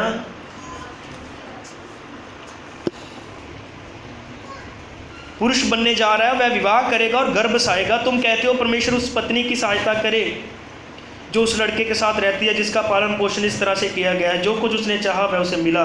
क्या तुम्हें भले और बुरे की परख करने की भी समझ नहीं? ये तो कोई प्यार नहीं है, ये तो पूर्णतः विशुद्ध अनभिज्ञता है। बाइबल ही सच है। छड़ी उठा, वरना तो अपने बेटे को बिगाड़ देगा। कभी कभी ऐसा होता है कि जिम्मेदारी निभाने के लिए हमें खुद अपने आप को, जैसे एक पिता को अपने बच्चे को छड़ी से मारने की जिम्मेदारी का सामना करना होता है। आप उन नन्हे बच्चों के साथ ऐसा नहीं करना चाहते हैं, परंतु एक माँ या पिता होने के नाते आपको उस बच्चे का सही पालन पोषण करने की जिम्मेदारी का सामना करना होता है। क्योंकि बाइबल ऐसा कहती है, अगर तू छड़ी ना उठाए तो तेरा पुत्र बिगड़ जाएगा। और ये बात उस हर मनोवैज्ञानिक की दृष्टि में सही है जो जगत में है। ये अभी भी परमेश्वर की सच्चाई है। अगर हमने इसे और भी ज़्यादा व्यवहार में लिया होता तो आज इतनी विमुखता और बचपन में होने वाले अपराध, व्यर्थ के काम और सड़ाहट ना होती जितनी की आज है। परंतु घर के स्वर्णिम कायदे कानून तो बहुत पहले ही तोड़े जा चुके हैं और आज माँ बाप बच्चों को जो कुछ भी वे करना चाहे उन्हें करने देते हैं। जबकि उन्हें क्या बाइबल कहती, छड़ी उठा, तेनू अपने बच्चे नू मारन दा हक आ, नहीं तो एक दिन बिगड़ जाएगा। हालेलुया। किन्ने समझे है? आमीन। मैं कहानी सुनी एक बारी, एक मुंडे नू फांसी की सज़ा हुई क्योंकि उन्हें कुछ गलत काम कर दिता। जो गलत काम किया, फांसी की सज़ा हुई। इस तो पहले उन्हें पूछा गया कि तेरी आखिरी ख्वाहिश की है? उसने क्या, मेरी आखिरी ख्वाहिश है मैं अपनी माँ की कान च कोई गल करने चाहना है। उन्होंने कहा ठीक है। उन्होंने माँ को लिया, क्या कर ला कान च गल। जो माँ ने कान अगे किया, उस मुंडे ने जोर दे नाल अपनी माँ के कान च दंदी वड्डी और कान छड्डिया, घुट दिता उन्हें दंद नाल, छड़ाया उन्होंने। पता क्यों? कहता कि जिदन मैं पहले दिन ही अपने स्कूल तो पेंसिल चोरी की ही, जे कि उदों मैनू मारिया हुंदा, चंगी तरह रोक दिंदी तो अज मैं इत्थे नहीं पहुँचना। तो फिर उदों मैनू लाड ना किया हुंदा, मेरी फैंटी लाई हुंदी, मैनू मारिया हुंदा, हो सकदा मैं सुधर जांदा। इसलिए जिथे छड़ी उठाने की लोड़ है, तुहाडा फर्ज बनदा छड़ी उठाओ। बच्चे जमदे ही वड्डे नहीं हो जाते। बिको जवान कदी तुहाडे हत्थां च सी। आमीन। जिथे लोड़ है मारन की, बाइबल कहती छड़ी उठा, नहीं तो तू पछताएगा, उन्हें बिगड़ जाना ही। उस तो बाद माँ, हालेलुया,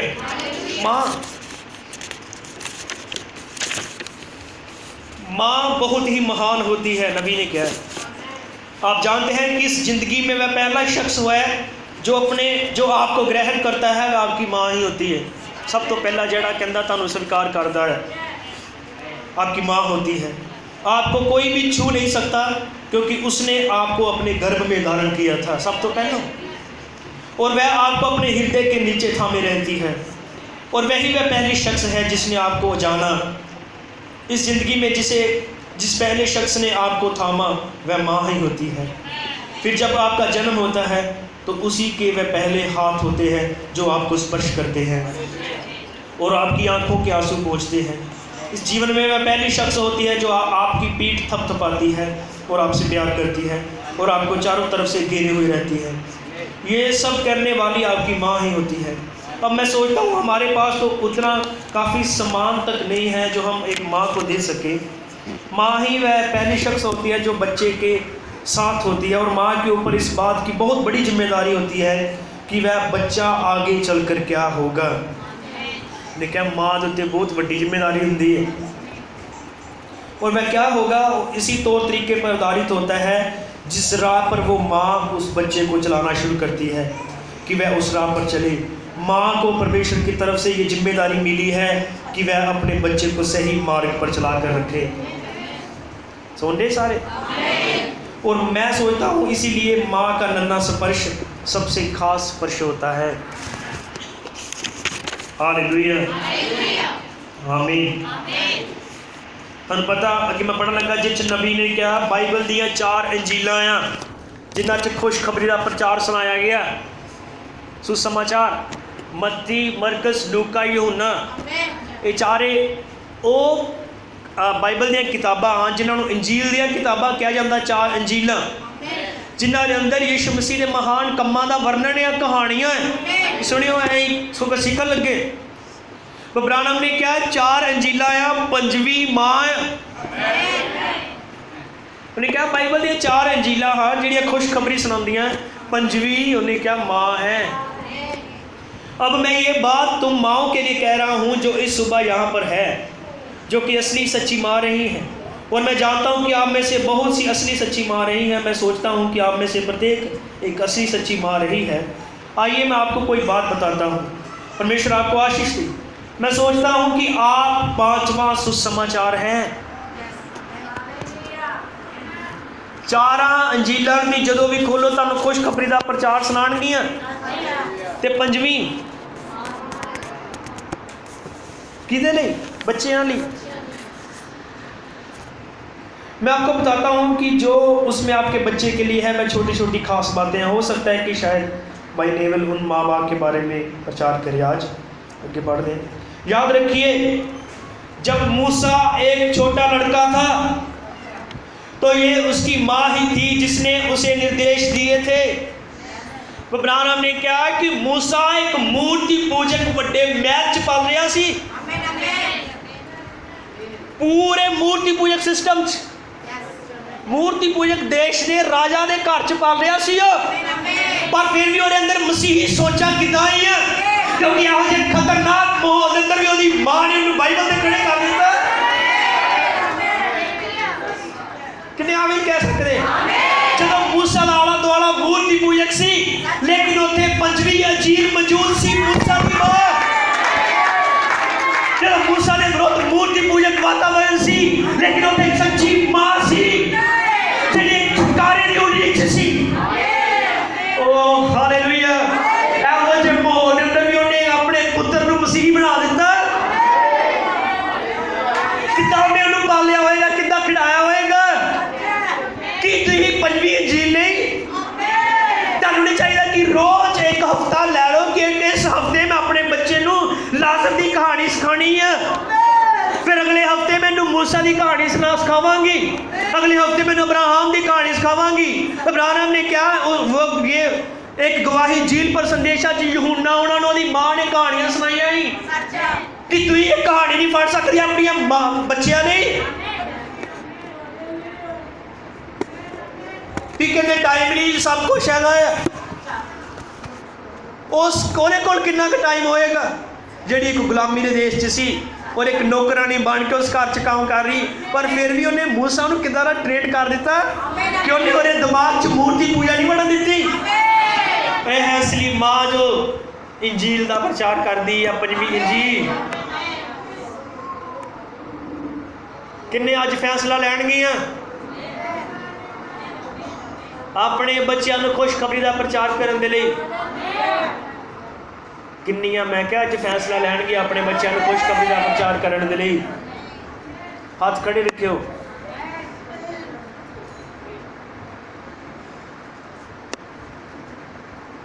ये जिम्मेदारी है, ये जिम्मेदारी है। तुम विश्वास कर दो विलियम ब्रानहम परमेश्वर का नबी है, वो बोल रहा ये 5वीं इंजील है। कहानियाँ फड़ो सिखाओ ना, कदों सिखाओगे? ब्रानहम ने क्या इस तो पहले कि बच्चे शैतान के हत्थों आ जान तुम उन्होंने बस कर लो परमेश्वर के हत्थों। जो इस तो पहले कि शैतान उन्होंने, मैं एक भाई की जो यूथ मीटिंग करता है अमेरिका के अंदर, ओदी एक मैं गवाही सुनी है। उन्हें ब्रानहम की इस स्टेटमेंट को लैके यूथ मीटिंग प्रचार करता हो तो कई जवान उन्हें बदल के रख दिते इसे स्टेटमेंट के नाल। इसे लिखत से प्रचार करता कि भाई ब्रानहम ने कहा इस तो पहले कि शैतान के हत्थों च बच्चे आ जाए तुम उन्होंने कंट्रोल च कर लो। उन्हें कहा इसे ही कई वो मैसेजा के नाल यूथ प्रचारक खड़े हुए, जिन्होंने चो एक प्रचारक बॉम्बे आया सी और एक बहुत बड़ा बजुर्ग प्रचारक बुलाया गया बॉम्बे कन्वेंशन और आना कैंसल हो गया। तो और पास्टर ने कहा कि कोई नहीं, अं एक जवान भाई को भेज रहे हैं, वो चर्च को हिला के रख देगा। और वाकई ही वो बंदे ने हिला के रख दिता सी बॉम्बे अंदर क्रंचां बहुत जबरदस्त प्रचार ने की। इस भाई ब्रानम की स्टेटमेंट के नाल कि इस तो पहले कि बच्चा शैतान के हाथ च आ जाए, तुम उन्होंने लैके प्रभु के हत्थां दे दो। तुम खुद ही मूँह टेढ़े टेढ़े करके वो सामने सैल्फियाँ खिचाओगे, वो कुड़ियां ने आपे थले खलो के खिचानियाँ, सही नहीं? जो काम तुम करते हो बच्चे नोट करते हैं। पंजवीं इंजील उन्हें क्या माँ है, हालेलुया। फिर उन्हें क्या कोई भी वह भली सच्ची असली वफादार माँ अपने छोटे छोटे बच्चों को फिल्मी शो और नाच तथा ऐसे ही और दूसरे कामों में भेजने की बजाय उन्हें अपनी गोद में बिठाएगी और उन्हें प्रभु यीशु मसीह के बारे में सिखाएगी। हालेलुया, हालेलुया, आमीन। तो ब्रानम ने क्या बच्चे दी पहली पास्टर प्रचारक ने क्या पहली प्रचारक ओदी माँ है। एक बच्चे को जो कभी सबसे पहला प्रचारक मिलता है वह उसकी माँ ही होती है। 4 सुसमाचार है, 5 सुसमाचार है, मत्ती, मरकुस, लूका, यूहन्ना और माँ। और माँ को पवित्र आत्मा से ऐसा भरा हुआ होना चाहिए कि वह अपने बच्चों को शिक्षा दे सके और वह उन्हें दुआ प्रार्थना करना और परमेश्वर के बारे में तथा ऐसी ही और दूसरी बातों के बारे में सिखा सके।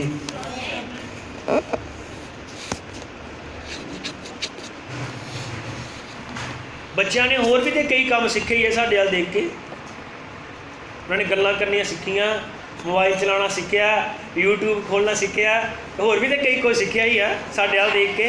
तो क्यों दुआ नहीं करना सीख सकते? क्यों बाइबल पढ़ना नहीं सीख सकते? नारी का एक महान स्थान है, वह एक पाक शानदार अद्भुत स्थान है, लेकिन अपने उस स्थान को, अपने उस कार्यभार को, अपने नारीत्व वाले कार्यभार को एक माँ के रूप में, एक नारी के रूप में संभालने के लिए उसे अपने चाल चलन को अवश्य ही वैसा रखना चाहिए जैसा किसी होना चाहिए। जब नारीत्व टूट जाता है तो किसी भी देश की रीढ़ की हड्डी टूट जाती है। उन्हें कहा जो नारीत्व टूट जाता ना, एक औरत वाला करतब जो टूट जाता है, उन्हें कहा ये रीढ़ की हड्डी होंगी है, एक देश टूट जाता। हालेलुया, आमीन, हालेलुया। ब्रानम ने क्या है, बच्चे जेडे तुम दिते गए ना, यह मोती है जेडे तुम दिते गए। मैं पढ़न लगा सुनियो, होने पाए कि उसे इस बात का एहसास हो जाए कि उसके और उसके पति के मिलन के द्वारा जो उसकी संतानें उत्पन्न हुई वे वो छोटे छोटे पवित्र मोती है जिन्हें परमेश्वर ने उसकी निगरानी में रखा है। ये वो पवित्र मोती है जिन्होंने परमेश्वर ने ताड़ी निगरानी च रखा। आमीन। ठीक इसी किस्म का विश्वास मूसा की माँ का था। उसने उसे शिक्षा दी थी और वह उसके पास फिरौन के महल में भी पहुँच गई थी और वही उसे शिक्षा दे रही थी कि उसका जन्म एक खास मकसद के लिए हुआ था और यहोवा ने ही उसकी प्रार्थना का उत्तर दिया था और उसके पास, मूसा के पास, उससे बेहतर और कोई शिक्षक नहीं हो सकता था। मूसा किद्दां सीखदा, क्योंकि कोई और मौका नहीं सी। ਉਹਦੀ माँ उन्हें टीचर के रूप च मिली जिन्हें उन्हें योद्धा तैयार कर दिता। उन्हें भगवान ने क्या तो चरित्र ਨੂੰ लिया उन्हें। हालेलुया, आमीन। फिर नबी ने क्या, ती सड़क ते जाते हो, तुम देखते हो घर बहुत सोहना आ, तो मैनूं लगदा ढिले पै गए। अजे हो रहा हवाले की तुम सुन सकते हो या अगले संडे प्रचार देख लो जे सुन सकते 10 किन्ने चाहते जारी रहे तो सही लगता है। फिर ध्यान सुनो, आमीन बोलो भाई। कल्ले सोई सोई मैं कल्ला ही पढ़ी जाता। ब्रानम ने कहा तुम कहते हो घर बहुत सोहना है, तो जो गली च लंघते सड़क पर जाते हो तो कहते हो घर बहुत सोहना है। उन्हें कहा बिल्डिंग वो सुंदरता नहीं है, और अंदर का प्रबंध कहता ये परिवार है, ये फैमिली है, बिल्डिंग नहीं। हालेलुया, आमीन, धन्यवाद हो। मैं कोई छड़ रहा अगे लग रहा कि तुम बहुत ज़्यादा ना उठाया जाए।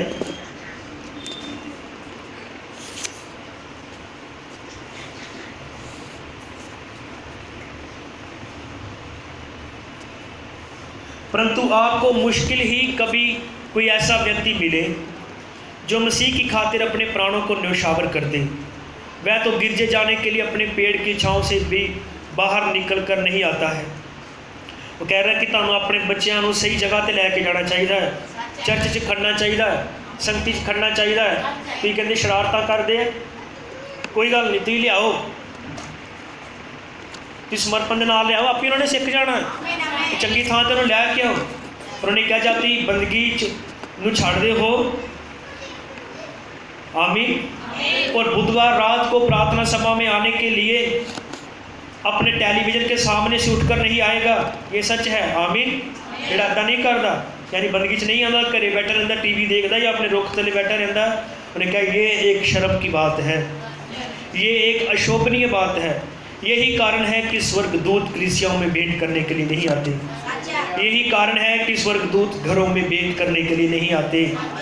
आपको तो इस बात की संजीदगी और गंभीरता पर निष्ठा के साथ विचार करना चाहिए। आज रात भी परमेश्वर के फरिश्ते धरती पर ठीक वैसे ही हैं जैसे वे धरती पर हमेशा ही रहे हैं। आज भी उन्हें क्या तू दूत इत्थे ही है, और वो नहीं आते घरां च, नहीं आते। क्यों? क्योंकि उन्होंने वातावरण या माहौल नहीं दिता जाता। हालेलुया, आमीन, धन्यवाद होवे, हालेलुया। उन्होंने ने कहा कि तुम खुद भी बच्चों को टीचिंग दो, माओ।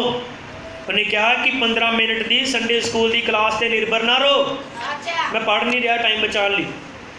उन्हें कहा 15 मिनट की संडे स्कूल की क्लास से निर्भर ना रहो। वो कितना कुछ सिखा देगा 15 मिनट या आधे घंटे, जबकि वो असली टीचर तू ही हो। इस वजह संडे स्कूल गए, बस इन्हें सीख लिया होना, की सीखिया थोड़ी देर च। जो एक धी ने सीखना अपनी माँ वाल देख के, जो एक मुंडे ने सीखना अपने बाप वाल देख के। नबी ने गल्लां बोलियां, समझ लगी? इब्राहिम ने क्या एक जड़ी कहता थी वो कुड़ी नूं देखदे ना बहुत ज़्यादा लिबड़ी, फैशन किया, गलत कपड़े पाए, कहता कि पुरानी झाती मार के देखो कि तो नानी या दादी भी पुराने टाइम से इदां दी होवेगी। सच्ची, हालेलुया, आमीन। बच्चों को चंगियां चीज़ां सिखाओ, उन्होंने संगति जाना सिखाओ, प्रार्थना सिखाओ। सही लग रहा कि नहीं? करना भी है इदां, आहो, आमीन। उन्होंने आदर करना सिखाओ। तुम जानते हो एक बार अलीशा के टाइम के उत्ते कुछ बच्चे सी 42 बच्चे जिन्होंने अलीशा का मजाक उड़ाया सी। उन्होंने कहा सी गंजे सिर वालिया उठ जा, तेरा गुरु भी उठ गया, तू भी उठ जा, गंजे सिर वालिया। पता क्या सी?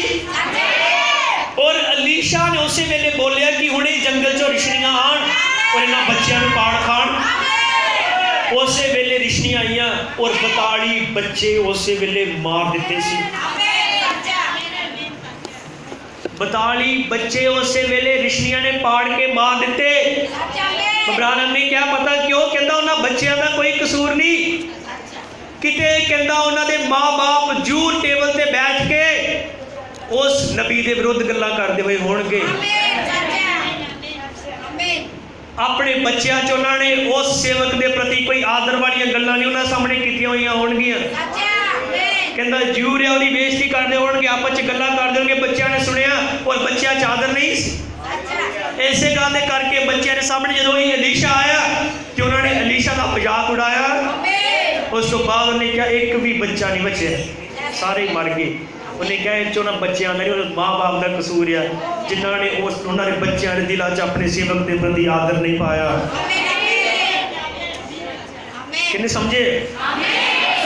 और उसने बाइबल में पढ़ा था कि अलीशा के दिनों में सुनेमी नाम की एक स्त्री रहा करती थी और वह स्त्री बांझ थी और वह स्त्री परमेश्वर पर विश्वास करती थी। और उस दिन में परमेश्वर का एक जन अर्थात एक भविष्यद्वक्ता था और वह अलीशा था।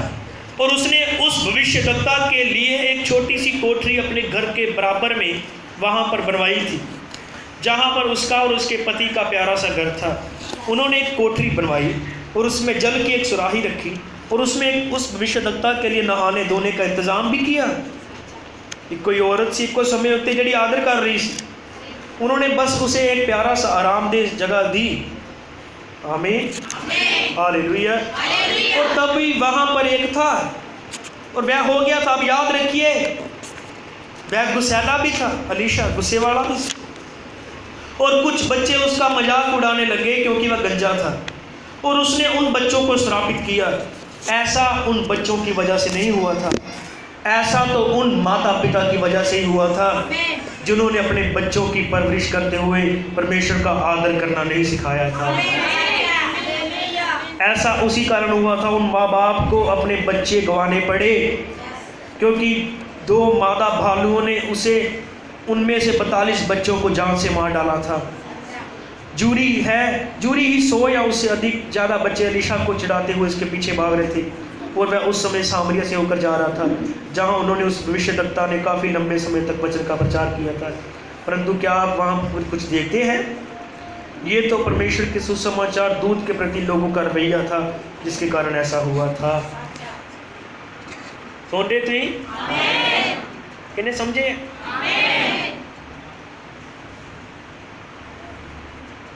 किते ਉਹਨਾਂ ਬੱਚਿਆਂ ਦੇ ਸਾਹਮਣੇ ਕੀਤੀਆਂ ਗਈਆਂ ਗੱਲਾਂ ਇੰਨਾ ਖਤਰਨਾਕ ਰਿਜ਼ਲਟ ਲੈ ਕੇ ਆਈਆਂ। ਫਿਰ ਅੱਗੇ ਉਹੀ ਹਵਾਲਾ ਜਿਹੜਾ ਮੈਂ ਪਹਿਲੇ ਵੀ ਇੱਕ ਵਾਰੀ ਪੜ੍ਹਿਆ ਸੀ, ਗੁਰੂ ਨਾਨਕ ਨੇ ਕਿਹਾ ਕਿ ਸਾਨੂੰ ਪਰਿਵਾਰ ਦਾ ਮਾਹੌਲ ਸੈੱਟ ਕਰਨ ਦੇ ਲਈ ਕਿੱਦਾਂ ਚੀਜ਼ਾਂ ਮੈਨੇਜ ਕਰਨੀਆਂ ਪੈਂਦੀਆਂ ਤਾਂ ਕਿ ਪਰਿਵਾਰ 'ਚ ਮਾਹੌਲ ਨਾ ਖਰਾਬ ਹੋਵੇ। ਬਹੁਤ ਧਿਆਨ ਨਾਲ ਸੁਣਿਓ, ਜੇ ਸਾਰਾ ਪੜਾਂਗਾ ਤਾਂ ਬਹੁਤ ਇੱਦਾਂ ਲੱਗਣਾ ਹੈ। ਨਬੀ ਨੇ ਕਿਹਾ ਕਿ ਕਿੱਦਾਂ ਇੱਕ ਦਿਨ ਬੱਚੇ ਆਪਸ 'ਚ ਬੜਾ ਲੜਦੇ ਪਏ ਹੈ ਨਾ, ਖਿਜਾਈ ਕਰਨ ਦੇ ਹੀ ਉਹ ਖਿਡੌਣਿਆਂ ਦੇ ਨਾਲ। ਉੱਧਰੋਂ ਮੇਰੀ ਪਤਨੀ ਠੀਕ ਵੀ ਨਹੀਂ ਸੀ, ਉਹਨੂੰ ਕੰਮ ਵੀ ਕਰਨਾ ਪੈ ਰਿਹਾ ਸੀ, ਅਤੇ ਮੈਂ ਦੇਖਿਆ ਹੁਣ ਉਹ ਗੁੱਸੇ 'ਚ ਆ ਗਈ ਹੈ ਅਤੇ ਹੁਣ ਲੱਗਦਾ ਘਰ ਦਾ ਮਾਹੌਲ ਖਰਾਬ ਹੋ ਜਾਣਾ, ਕੰਮ ਖਰਾਬ ਹੋ ਜਾਣਾ। ਉਹ ਕਹਿੰਦਾ ਕਿ ਜਦੋਂ ਮੈਂ ਦੇਖਿਆ ਕਿ ਉਹ ਭਾਂਡੇ ਮਾਂਜਦੀ ਸੀ, ਤੁਸੀਂ ਪਹਿਲੇ ਵੀ ਸੁਣਿਆ ਇਹਦੇ ਬਾਰੇ, ਉਹਨੇ ਕਿਹਾ ਮੈਂ ਖੁਦ ਐਪਰਨ ਆਪਣੇ 'ਤੇ ਬੰਨਿਆ ਅਤੇ ਮੈਂ ਉਹਦੇ ਲਾਗੇ ਚਲ ਗਿਆ। ਵੀ ਇਹ ਗੱਲ ਹਾਸੇ ਵਾਲੀ ਨਹੀਂ, ਸਮਝਣ ਵਾਲੀ ਹੈ ਕਿ ਇੱਕ ਪ੍ਰੇਮ ਦੇ ਨਾਲ, ਪਵਿੱਤਰ ਆਤਮਾ ਨਾਲ ਭਰਿਆ ਹੋਇਆ ਬੰਦਾ ਘਰ ਦੇ ਮਾਹੌਲ ਨੂੰ ਮੈਨੇਜ ਕਿੱਦਾਂ ਕਰਦਾ ਹੈ। ਉਹਨੇ ਕਿਹਾ ਮੈਂ ਖੁਦ ਐਪਰਨ ਪਾਇਆ ਅਤੇ ਮੈਂ ਜਾ ਕੇ ਉਹਨਾਂ ਭਾਂਡੇ ਮਾਂਜਣੇ ਸ਼ੁਰੂ ਕਰ ਦਿੱਤੇ ਅਤੇ ਮੈਂ ਉਹਦੇ ਨਾਲ ਪਿਆਰੀਆਂ ਗੱਲਾਂ ਕਰਨੀਆਂ ਸ਼ੁਰੂ ਕਰ ਦਿੱਤੀਆਂ। ਉਹਨੂੰ ਕਹਿਣਾ ਸ਼ੁਰੂ ਕਰ ਦਿੱਤਾ, ਪਿਆਰੀ ਮੈਂ ਤੇਰੇ ਵਾਸਤੇ ਇੱਕ ਸੂਟ ਦੇਖ ਕੇ ਆਇਆ। ਉੱਧਰ ਮੈਂ ਲੰਘਦਾ ਮੈਨੂੰ ਬੜਾ ਸੋਹਣਾ ਲੱਗਾ ਕਿ ਇਹ ਦਿਨ ਮੈਂ ਤੈਨੂੰ ਲਿਆ ਕੇ ਦੇਵਾਂਗਾ। ਨਾਲ ਭਾਂਡੇ ਮਾਂਜੀ ਜਾਏ। ਇਹ ਵਿਲੀਅਮ ਬਰਾਨਹਮ ਹੈ ਜੋ ਇੱਕ ਫੈਮਿਲੀ 'ਚ ਹੈ। ਇੱਥੇ ਹੋ ਜਾਣਾ ਤੂੰ ਮੂੰਹ ਬਣਾਇਆ ਅਤੇ ਤੈਨੂੰ ਫਿਰ ਮੈਂ ਦੱਸਣਾ, ਤੂੰ ਕਿੰਨਾ ਕੁ ਮੂੰਹ ਬਣਾ ਲੈਣਾ, ਤੇਰੇ ਤੋਂ ਜ਼ਿਆਦਾ ਰੰਗ ਮੈਂ ਬਣਾ ਕੇ ਦਿਖਾਉਣਾ। ਤੂੰ ਕਿੰਨਾ ਕੁ ਰੁੱਸਣਾ, ਤੈਨੂੰ ਮੈਂ ਰੁੱਸ ਕੇ ਦਿਖਾਉਣੀ ਹੈ। ਤੂੰ ਕਿੰਨਾ ਕੁ ਬੋਲਣਾ, ਤੈਨੂੰ ਮੈਂ ਬੋਲ ਕੇ ਦਿਖਾਉਣੀ। ਕੀ ਇਹ ਵਿਗੜ ਨਹੀਂ ਗਿਆ ਕੰਮ? ਲੇਕਿਨ ਇੱਥੇ ਇੱਕ ਨਬੀ ਹੈ ਜਿਹੜਾ ਪਰਿਵਾਰ ਦੇ ਮਾਹੌਲ ਸੈੱਟ ਕਰਨ ਲਈ ਭਾਂਡੇ ਮਾਂਜਣ ਲੱਗ ਪਿਆ। ਕੀ है? सुनो, कहता मैं चुपके से अंदर गया और मैंने एप्रन लिया और उसे अपने चारों ओर डाला और अपनी पत्नी की सहायता करने लगा। और मैंने उसे कहा, प्रिय तुम जानती ही क्या हो, किसी दूसरे दिन मैंने सबसे सुंदर ड्रेस देखी थी तुम्हारे लिए, उसे लेने की मेरी बहुत इच्छा थी और वह उस किसी शहर में थी जो यहाँ से बहुत ही नज़दीक है और हम जाकर उसे ले लेंगे। हालेलुया। कई बारी पति पत्नी च प्यार ਦੀਆਂ ਗੱਲਾਂ ਹੁੰਦੀਆਂ। मैं भी करदा ਇਹਦਾ ਬੰਦਗੀ 'ਚ ਗਿਆ ਸੀ ਅਤੇ ਫੋਨ ਆਇਆ ਉੱਥੇ ਮੈਨੂੰ, ਹਾਂਜੀ ਕੀ ਕਰਨ ਦੇ ਹੋ? ਮੈਂ ਕਿਹਾ ਰੋਟੀ ਖਾਣ ਲਿਆ। ਬੰਦਗੀ ਹੋ ਗਈ? ਮੈਂ ਕਿਹਾ ਨਹੀਂ ਚੱਲਦੀ 'ਚ ਹੀ ਖਾਣ ਲਿਆ। ਬੰਦਗੀ ਹੋਈ ਆ ਤਾਂ ਹੀ ਖਾਣ ਲਿਆ। ਹਾਲੇਲੂਇਆ। ਇਹ ਮੈਂ ਸਹਾਨ ਲਈ ਕੀਤਾ ਤੁਹਾਨੂੰ ਖਾਣ ਕੇ। ਔਰ ਨਬੀ ਨੇ ਵੀ ਇੱਦਾਂ ਹੀ ਕੀਤਾ, ਉਹਨੇ ਭਾਂਡੇ ਮਾਂਜਣ ਲੱਗ ਪਿਆ, ਉਹਨਾਂ ਗੱਲਾਂ ਕਰਨੀਆਂ ਸ਼ੁਰੂ ਕਰ ਦਿੱਤੀਆਂ ਪਿਆਰ ਦੀਆਂ। ਹਾਲੇਲੂਇਆ। ਔਰ ਮੈਂ ਸਾਰੇ ਫਿਰ ਉਹ ਨਾਲ ਦੇਖੋ ਬਹੁਤ ਸੀਰੀਅਸ ਹੈ, ਸੁਣਿਓ ਧਿਆਨ ਨਾਲ। ਬਰਾਨਮ ਨੇ ਕਿਹਾ ਮੈਂ ਨਾਲ ਉਹਨਾਂ ਗੱਲਾਂ ਕਰ ਰਿਹਾ ਸੀ ਅਤੇ ਨਾਲ ਹੀ ਆਪਣੇ ਮਨ 'ਚ ਦੁਆ ਕਰ ਰਿਹਾ ਸੀ। ਮੈਂ ਪੜ੍ਹਨ ਲੱਗਾ और मैं सारे समय अपने मन में दुआ भी करता चला जा रहा था, हे स्वर्गीय पिता इस प्यारी छोटी नारी को शांत कर दे। ਉਹ ਕਹਿੰਦਾ ਮੈਂ ਨਾਲ ਭਾਂਡੇ ਵੀ ਮਾਂਜਦਾ ਸੀ ਅਤੇ ਨਾਲ ਮੈਂ ਦੁਆ ਵੀ ਕਰ ਰਿਹਾ, ਪ੍ਰਭੂ ਇਹਨੂੰ ਸ਼ਾਂਤ ਕਰ ਦੇ, ਪ੍ਰਭੂ ਇਹਨੂੰ ਸ਼ਾਂਤ ਕਰ ਦੇ। ਕੀ ਹੈ ਤਾਂ ਕਿ ਇੱਕ ਫੈਮਿਲੀ ਕਾਇਮ ਰਹੇ। ਹਾਲੇਲੂਇਆ। ਕਾਇਮ ਰਹੇ। बहुत प्यार करता ਸੀ अपनी पत्नी ਨੂੰ। नहीं ग्रंथ छड्ड के भाई रोशन ने प्रचार किया, बहुत वधिया दस्सिया। नबी ने कहा जो सब तो लंबा प्रचार मैं कभी किया, सब तो जबरदस्त अपनी पत्नी को कहता जिदा मैं कल्ले उन्होंने रात को उठा के गया है, मैंने परमेश्वर ने कोई गल की मैं प्रचार करना चाहना। उन्हें कहा लगातार 2-3 घंटे उन्हें मेरे को संदेश सुनिया, कहता इदा है जिदा मैं अपने आप को ही प्रचार कर रहा। कहता क्यों? क्योंकि मैं तो एक सीगे और उन्हें इदा प्रचार सुनिया, मैंने इदा लग रहा है मैं अपने आप को ही प्रचार कर रहा है, क्योंकि वह पवित्र आत्मा नाल भरिया मसा किया बंदा सी। इसलिए तुहानूं पता एक बारी जो ब्रानम ने घर च चिड़किया सी तो उन्हें गुस्से के नाल बूहा मार के गई। सुनियो सारिया गल्लां नाल ही है, गुस्से के नाल उन्हें बूहा मारिया, उस तो बाद उहदे पेट चों रसोली हो गई सी।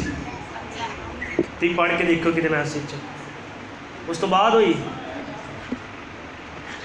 क्योंकि उन्हें एक मसा किते बंदे ने अद्धा रवैया किया, गुस्से नाल दरवाजा मार के गई। फिर तुहानूं पता ठीक किदां होई सी, कई चेर उन्हें दर्द झलनी पई। फिर बाद चो ब्रानम दे यहोवा इंज फरमाउंदा कहण दे नाल ही उहदी रसोई लैट लगी। हालेलुया। परिवार ने कहंदा मैं दुआ करदा रहा, नाले उन्हां प्यारियां गल्लां करदा रहा। हालेलुया। ताकि मैं उत्पन्न कर रहा था, मैं एक अलग ही किस्म का वातावरण पैदा कर रहा था। कहंदा मैं माहौल बनाने की कोशिश कर रहा सी। हालेलुया। आप परमेश्वर के प्रेम में चले, परमेश्वर के प्रेम में होकर सहभागिता करें। वह थोड़ी ही देर में शांत हो गई, और जब वह शांत होगी तो सारा और बैकी ने भी अपने खिलौने आपस में बांट लिए, और जोसेफ को भी खेलने के लिए कुछ मिल गया, और घर में अमन चैन हो गया। ये क्या था? प्रेम उमड़ रहा था। वह मेरी ही संतानें थी, वह मेरी ही पत्नी थी। हालेलुया। आमीन। और मैं परमेश्वर था, और तब परमेश्वर अपना ही आत्मा दे रहा था, और उस आत्मा के द्वारा और उस प्रेम के द्वारा जो मेरा अपने परिवार के लिए था, परमेश्वर की सर्वोच्च दया अंदर आई और पूरे परिवार को शांत कर दिया। ये ऐसा ही करेगा, मैं जानता हूं कि ये ऐसा ही करेगा। हालेलुया। ताई हमने क्या रब्बी प्यार च महान जित है। हालेलुया। आमीन। इसलिए उन्हें क्या रब्बी प्यार च महान जित है। धन्यवाद होवे। नबी ने क्या प्रार्थना, हालेलुया, शैतान के हथों बच्चों को छुड़ा सकदियां हन। प्रार्थनावां शैतान के हथों बच्चों को छुड़ा सकदियां हन। उन्हें क्या, और फिर जब मैं वापस लौट कर आऊँगा तो मैं कहूँगा जो तुम्हें फलाना काम नहीं करना चाहिए। एक दूसरे संदेश का गल करना। और आप जानते हैं, पहली बात आप जानते हैं कि वह बुरी आदत का शिकार हो जाता है, और ये बात आपको अपने बच्चों में भी देखने को मिलती है कि वे आपसे झूठ बोलते हैं। कई बार कहता साढ़े बच्चे गलत आदतों के शिकार हो जाते हैं। इस मैं दोवों बच्चों बारे भाई ब्रानम का पढ़िया, जोसफ के बारे भी और बिली पॉल के बारे भी। वो भी एक बार गलत आदत के शिकार हो गए, और बिली पॉल ने झूठ बोला ही। भाई ब्रानम ने पूछा ही कि तू इदा किया? उन्हें कहा हाँ नहीं इदा किया, पर उन्हें किदा किया। भाई ब्रानम को खुदा ने दर्शन दिखा दिता ही मैंने इदा किया है, और उस तो बाद बीमार हो गया, बिल्कुल मरने वाला हो गया सी बिली पॉल। वो लंबी है गल। फिर नबी ने घुटने टेके, प्रभु अगे प्रार्थना की तेनों माफ़ कर दे। उस तो बाद बिली पॉल ठीक होया, नहीं तो ने झूठ बोलिया ही पहले। उस तो बाद फिर दोबारा उस गलत आदत का शिकार नहीं होया। नबी किसी गल की गल करदा, कहंदा तैनूं पता भी आपां किद्दां इलाज करदे हुंदे सी। हुण उन्हें क्या अपने बच्चों की उन्हां बुरियां आदतों तो, दुष्ट आत्मावां तो बचाने के लिए जिहड़ा हथियार है, उन्हें क्या वो प्रार्थना है। प्रार्थना का हथियार अपने बच्चों के विरुद्ध वरतो कि उन्होंने छुड़ा सकते हो। ये खत्म करने वाले हस पो। किन्ने खुश है? आमीन। हालेलुया। आमीन। अब आप जो पिता हैं, आप जो माता हैं, क्या आप अपने घर में परमेश्वर की वेदी लगाने के लिए और उस टेलीविज़न को बाहर करने के लिए तैयार हैं?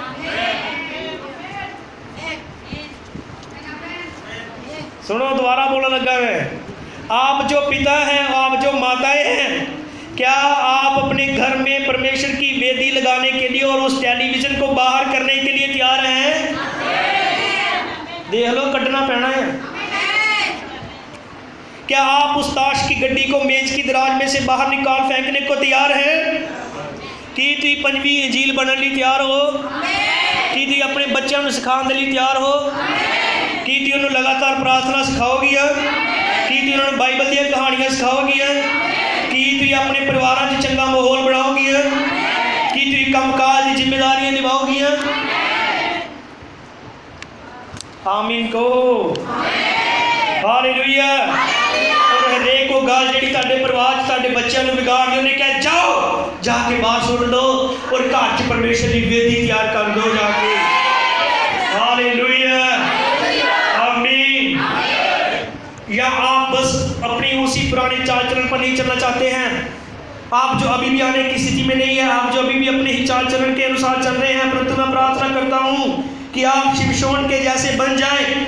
आप उस कीमत को देख लें जो उसे चुकानी पड़ी और आप तैयार हो जाएं। हालेलुया। आमीन। उस तो बाद नबी ने क्या माँ बाप की आज्ञाकारी करनी है बच्चों के लिए ने क्या आप जानते हैं कि बाइबल में पहली आज्ञा क्या है जिसके साथ एक वायदा जुड़ा हुआ है? बहुत ध्यान से सुने। 10 हुक्म है। एक हुक्म है जिसदे नाल वादा जुड़िया होया, बाकी नहीं। केड़ा है? अपने माँ बाप की आज्ञाकारी कर तो तेरी उम्र लंबी होगी। वो हुक्म है जिसदे नाल वादा जुड़िया होया है, जिसके साथ एक प्रतिज्ञा भी है।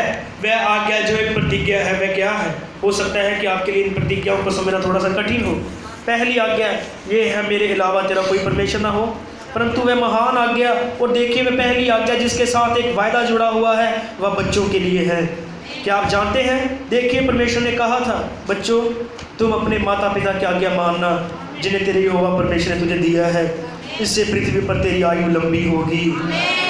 अगर तू माता पिता का ध्यान रखे और तू ऐसा करता रहे तो इससे प्रभु तेरी आयु पृथ्वी पर बढ़ाएगा कि तू उसकी और भी ज़्यादा सेवा कर सके। हालेलुया। आमीन। माँ बाप या जेड़े तुम प्रभु ने दिते ते सस सोहरा ये किने दिते? नूहां किने दित्तियां? हालेलुया। लिखा जाओ आदर करो ताड़ी उम्र धरती ते लंबी होगी। बच्चों का फर्ज बनाओ, परिवार च एक माहौल बनाओ, प्रार्थना का सिस्टम तैयार करो, फैमिली प्रेयर रखो। हालेलुया। इस तो पहले कि बच्चे शैतान के हाथ च जान, तुम उन्होंने फड़ लो और प्रभु के हत्थों च दे दो। हालेलुया। बहुत ही गंभीर गल जी माँ बाप की सेवा नहीं करते और बारे नबी ने पता की क्या सुनियो।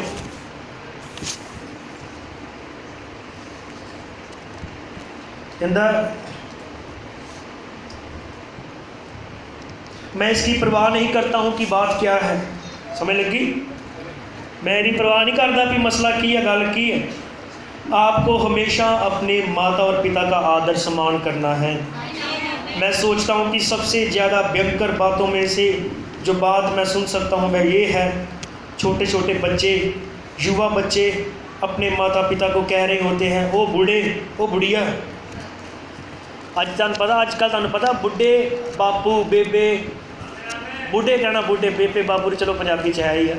मेरा बूढ़ा दा फैशन बन गया है। जेड़ा मुंडा इदा कह के बुलांदा ना मेरा बूढ़ा, ओहदा रिवाज फैशन लगता है, इन्हूं स्टैंडर्ड लगता। ब्रह्मांड में क्या कान लगाकर सुनो, क्या करो? कान लगाकर सुनो। वह केवल बूढ़े या बुढ़िया ही नहीं है, वे तो आपके बाप और माँ हैं। और जब किसी दिन तुम उन्हें गुजरते हुए देखोगे और उनके सिर को कमरे से बाहर निकलते हुए देखोगे और बक्से के पहिए चर करके आवाज़ करते हुए जाते होंगे, तो तुम जानोगे कि वह कोई बूढ़ा या कोई बुढ़िया नहीं, ये सच बात है। जब तुम प्रचारक को ये कहते हुए सुनते हो, मिट्टी को मिट्टी में मिलाया जाए, जो कहना तुम उन्होंने जनाजा देखोगे,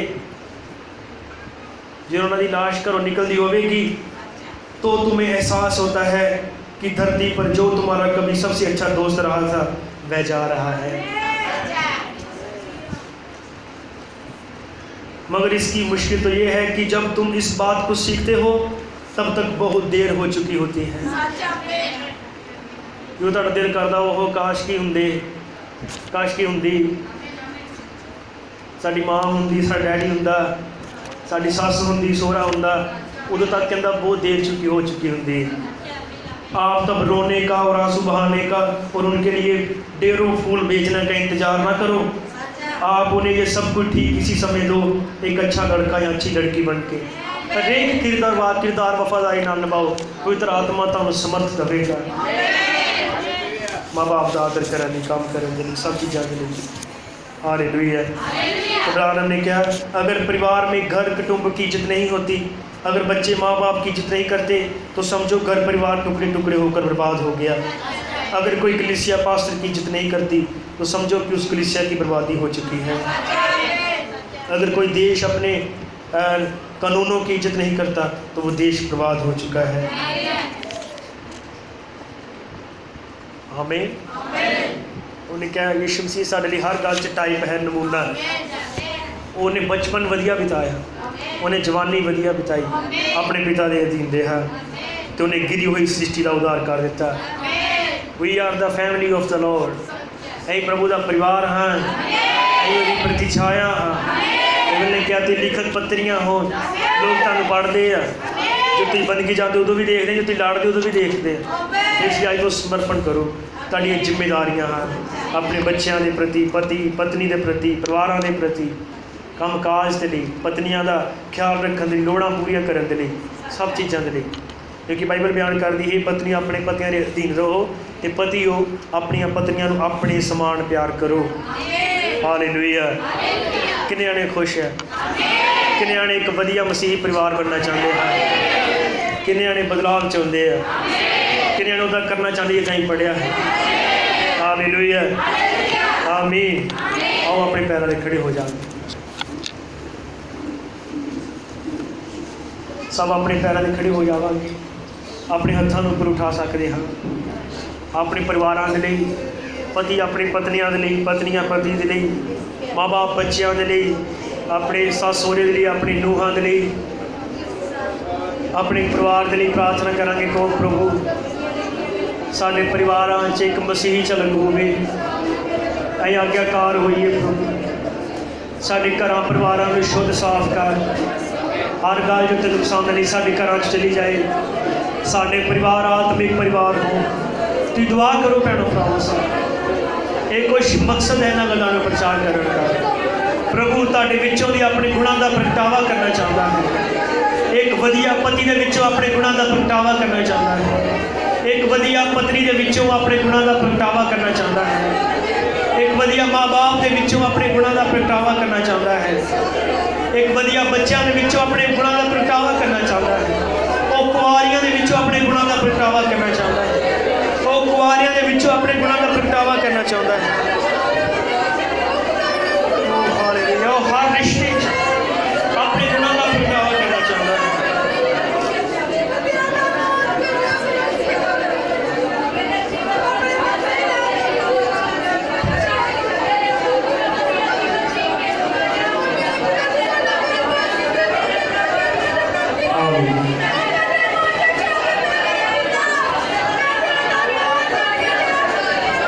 सोना चांदी ना कोई महल बनाना चाहिदा,